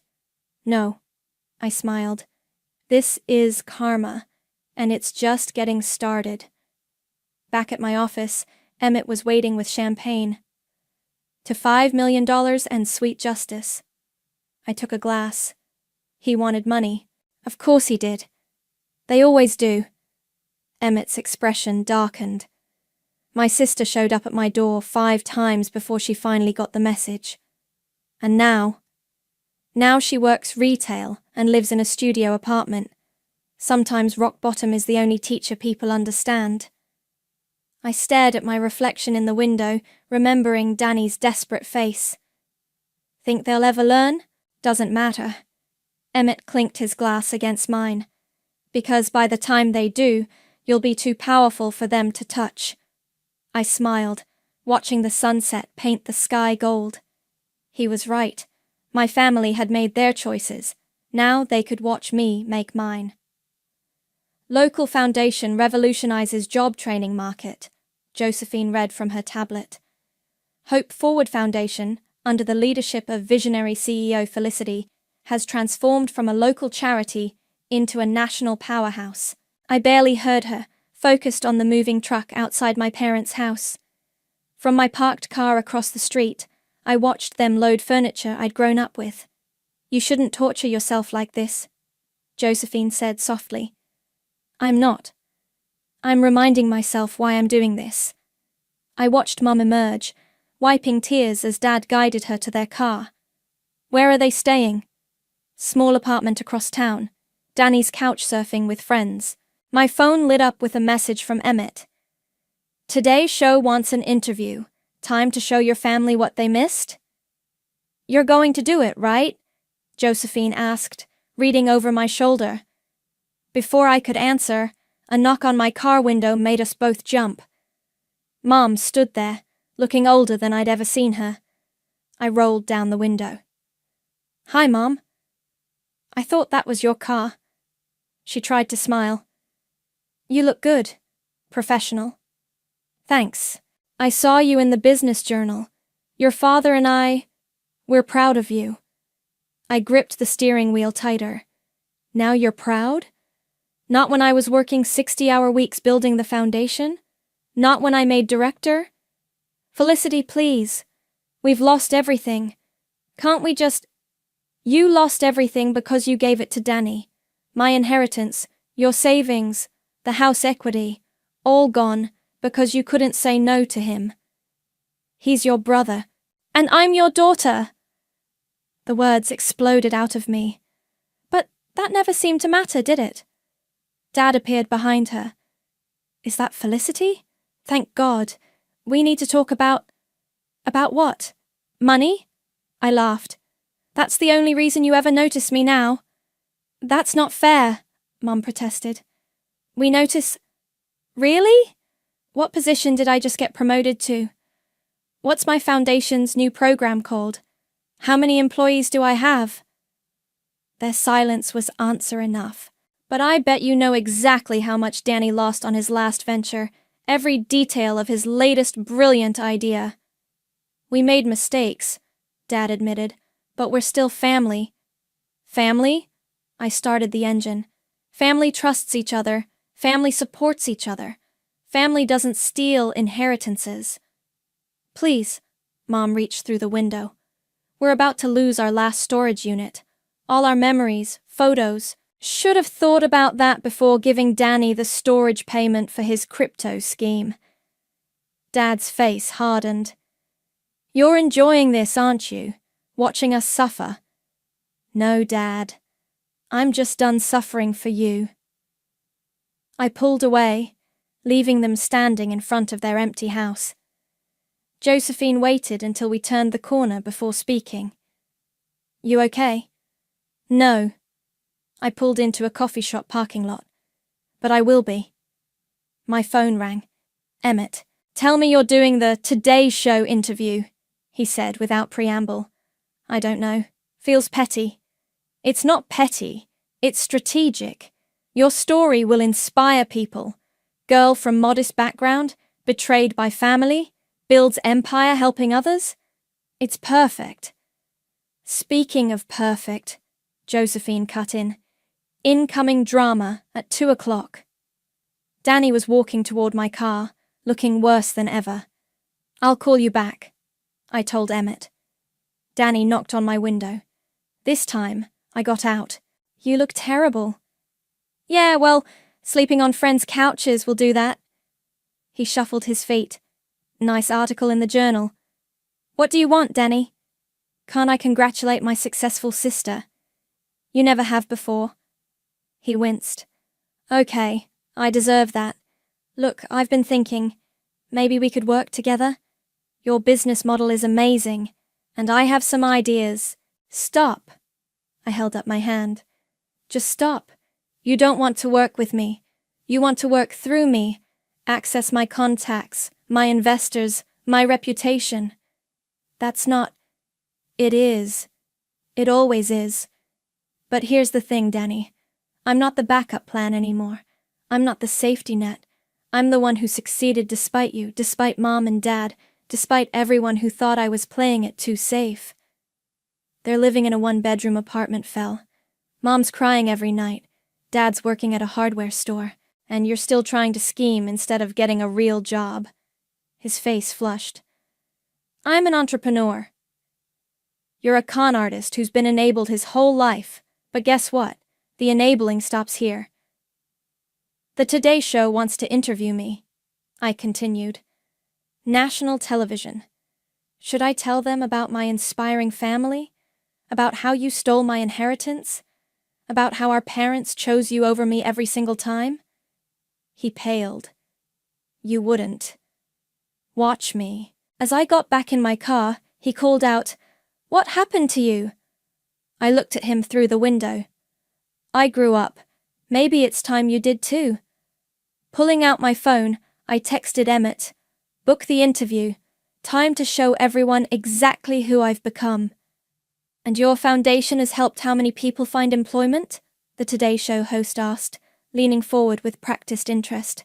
Over 10,000 in the past 3 months alone, I replied, smoothing my skirt. And we're just getting started. Amazing.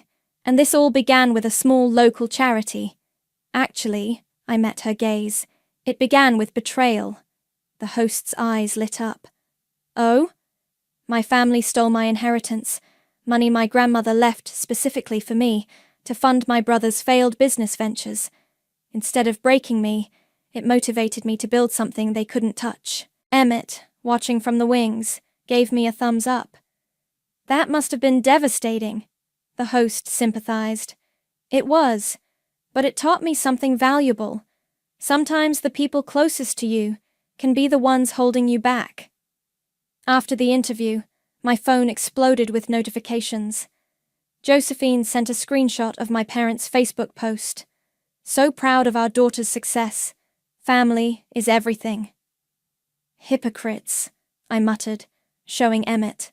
Perfect timing, he said, steering me toward the studio exit. Because wait until they see tomorrow's announcement. The expansion? 3 new international offices, 40 million in additional funding. He grinned. You're about to become the kind of successful they can't ignore, or touch. My phone rang. Mum's number. Don't, Emmett warned. I answered anyway. Hello? Sweetheart, you were wonderful on TV. Though did you have to mention, the theft? That's what it was, Mom. Theft. We're family. Stop saying that. Family doesn't steal from family. We're trying to make amends, she pleaded. Your father's working 2 jobs now. Danny's finally got a real job at... Let me guess. He needs money for some amazing opportunity. Her silence was telling. Goodbye, Mom. Wait. There's something else. The storage unit. They're auctioning it tomorrow. All our photos, your grandmother's jewelry. Not my problem. Please, Felicity. Just a small loan. I hung up, hands shaking. They never change, Emmett said quietly. No, they don't. I straightened my shoulders. Meeting with the European investors still on for this afternoon? About that? He showed me his tablet. They've doubled their offer after seeing your interview. Seems they like the redemption story angle. My phone buzzed again. Dad, this time. Your mother's crying, he said when I answered. Is that what you wanted? What I wanted was parents who protected me instead of enabling Danny. What I wanted was my inheritance. We made mistakes. No, you made choices. Now you're living with them. We're about to lose everything in that storage unit, he pressed. Your childhood photos, your graduation videos. Should have thought about that before giving Danny the money for it. He promised to pay. He always promises. I was shouting now, not caring who heard. And you always believe him. Well, guess what? I'm done cleaning up his messes. I'm done being the responsible one. I'm done with all of you. Silence. Then, you've become cold. No, Dad. I've become successful. There's a difference. I hung up as Emmett approached with another investor. More meetings, more deals, more success they couldn't touch or take or destroy. That evening, Josephine brought wine to my office. Your interview's gone viral. Good. Danny's girlfriend called, said he's drinking again. Not my problem. And your parents, also not my problem. I poured another glass. The storage auction's tomorrow. Are you going to help them? Why should I? Because they're suffering? They deserve to suffer. Josephine set down her glass. Maybe. But is this revenge making you happy? I walked to the window, looking out at the city lights. Happiness isn't the point. Then what is? Justice, consequences, making them feel what I felt. And when does it end? My phone buzzed. A text from Danny. They're crying every night because of you. I showed it to Josephine. It ends when they stop trying to manipulate me. When they finally understand they can't fix this. And if they lose everything? I thought of my grandmother's jewelry in that storage unit, of baby photos and family videos and Christmas decorations we'd hung every year. Then they lose everything.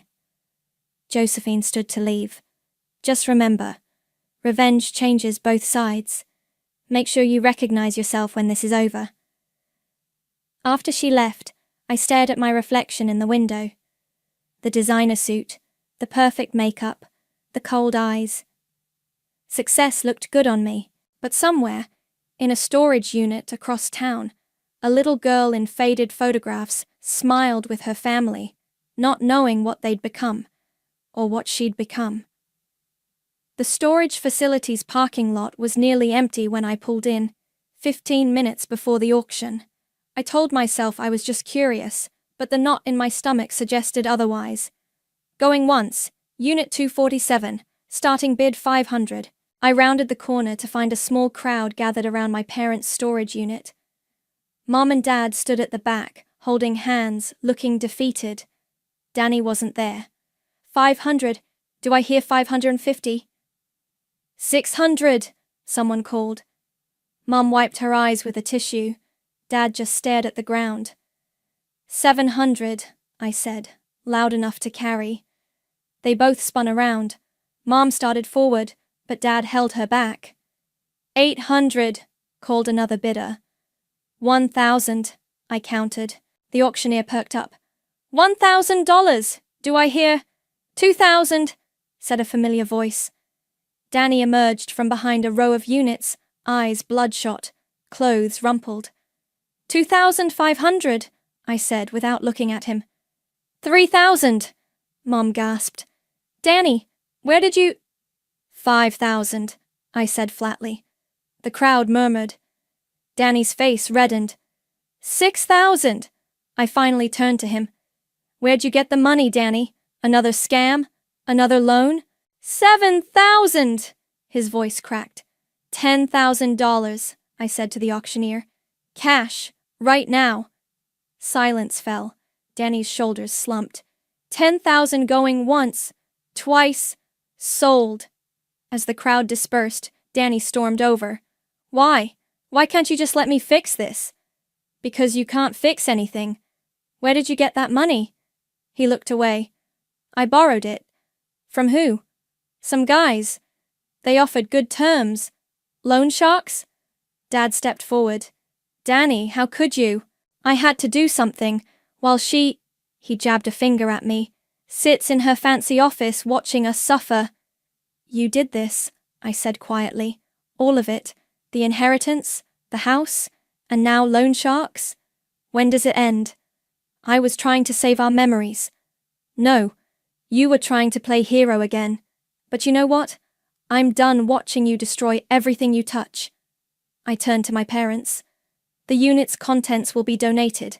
Every photo, every keepsake, every piece of jewelry. Felicity, please, Mom sobbed. Your grandmother's things. My grandmother trusted you to protect her gift to me. How did that work out? We're sorry, Dad said, his voice breaking. We know we failed you. Sorry doesn't fix this. Then what will? Mom asked. What do you want from us? I want you to feel what I felt. The helplessness, the betrayal, the knowledge that your own family chose someone else over you. Every single time. Danny laughed bitterly. So, this is your revenge? Making us all miserable? No. I pulled out my phone and dialed. Emmett, proceed with the press release about our new program. I hung up and faced them. That was me announcing Hope Forward's latest initiative, helping families affected by financial fraud rebuild their lives. You know, families like ours. What does that mean? Dad asked. It means I'm going public with everything. The theft, the enabling, all of it. Your story will help other families recognize toxic patterns before it's too late. You can't, Danny protested. My reputation. Your reputation? I laughed. You mean the one you built on stolen money and broken promises?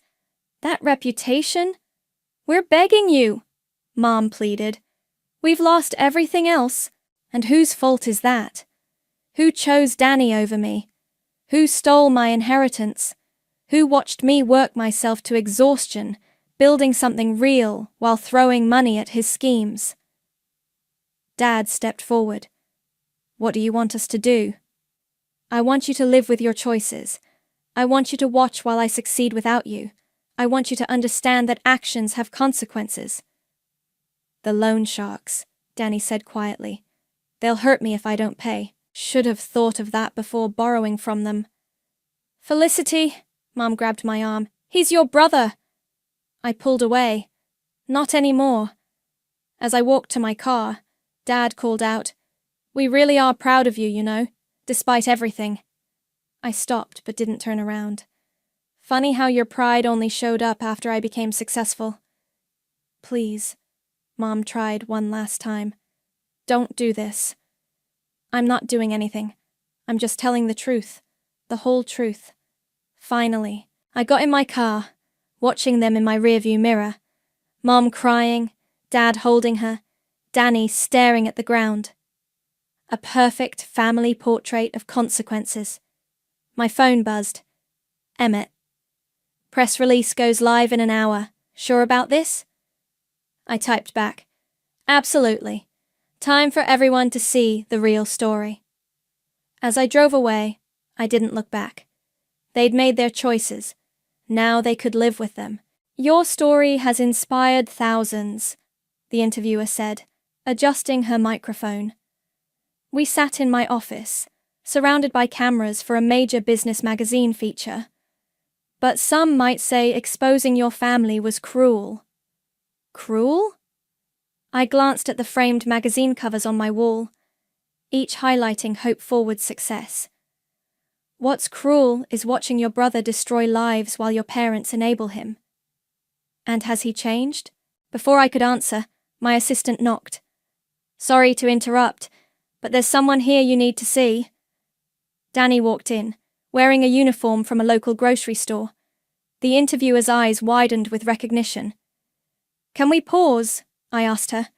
She nodded and stepped out with her crew. Nice office, Danny said, looking around. Very corporate. Why are you here? He pulled an envelope from his pocket.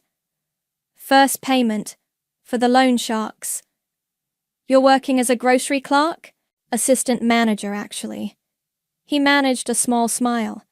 Turns out I'm good at organizing things when I'm not trying to get rich quick. I took the envelope. I'll make sure it gets to them. Mom and Dad don't know I'm here. He shifted uncomfortably. They're doing better. Dad's managing the hardware store now. Mom's teaching piano lessons. I know. Of course you do. He ran a hand through his hair. Your foundation's new program, the one about families affected by fraud. It's helping people. Real people. That was the point. Yeah, well, he pulled out his phone, showing me a social media post. This woman, she left her brother after reading our story. Said it helped her recognize the pattern before he destroyed her life too. Good for her. Good for you, you mean? He put his phone away. You won, Fel. You built something amazing, exposed our dysfunction, made us face ourselves. You got your revenge. It wasn't about revenge, wasn't it? Before I could answer, Josephine burst in. Turn on the news, now! I grabbed the remote, and there it was, Danny's loan sharks being led away in handcuffs. Federal agents arrested a major loan shark ring, the reporter announced. Anonymous tip led to... I looked at Danny. He shrugged. Turns out rock bottom gives you perspective and courage. My phone buzzed. Mom. We saw the news. Is Danny safe? They can't hurt you now, I told him. Thanks to you. He stepped closer. You could have let them come after me. Would have served me right. You're still my brother. Am I? Thought you said I wasn't anymore. I was angry. You were right. He headed for the door, then stopped. The storage unit stuff. Did you really donate it all? I walked to my desk, opened a drawer, and pulled out a small jewelry box. Grandma's locket, the only thing I kept. Mom cries about that locket. I know.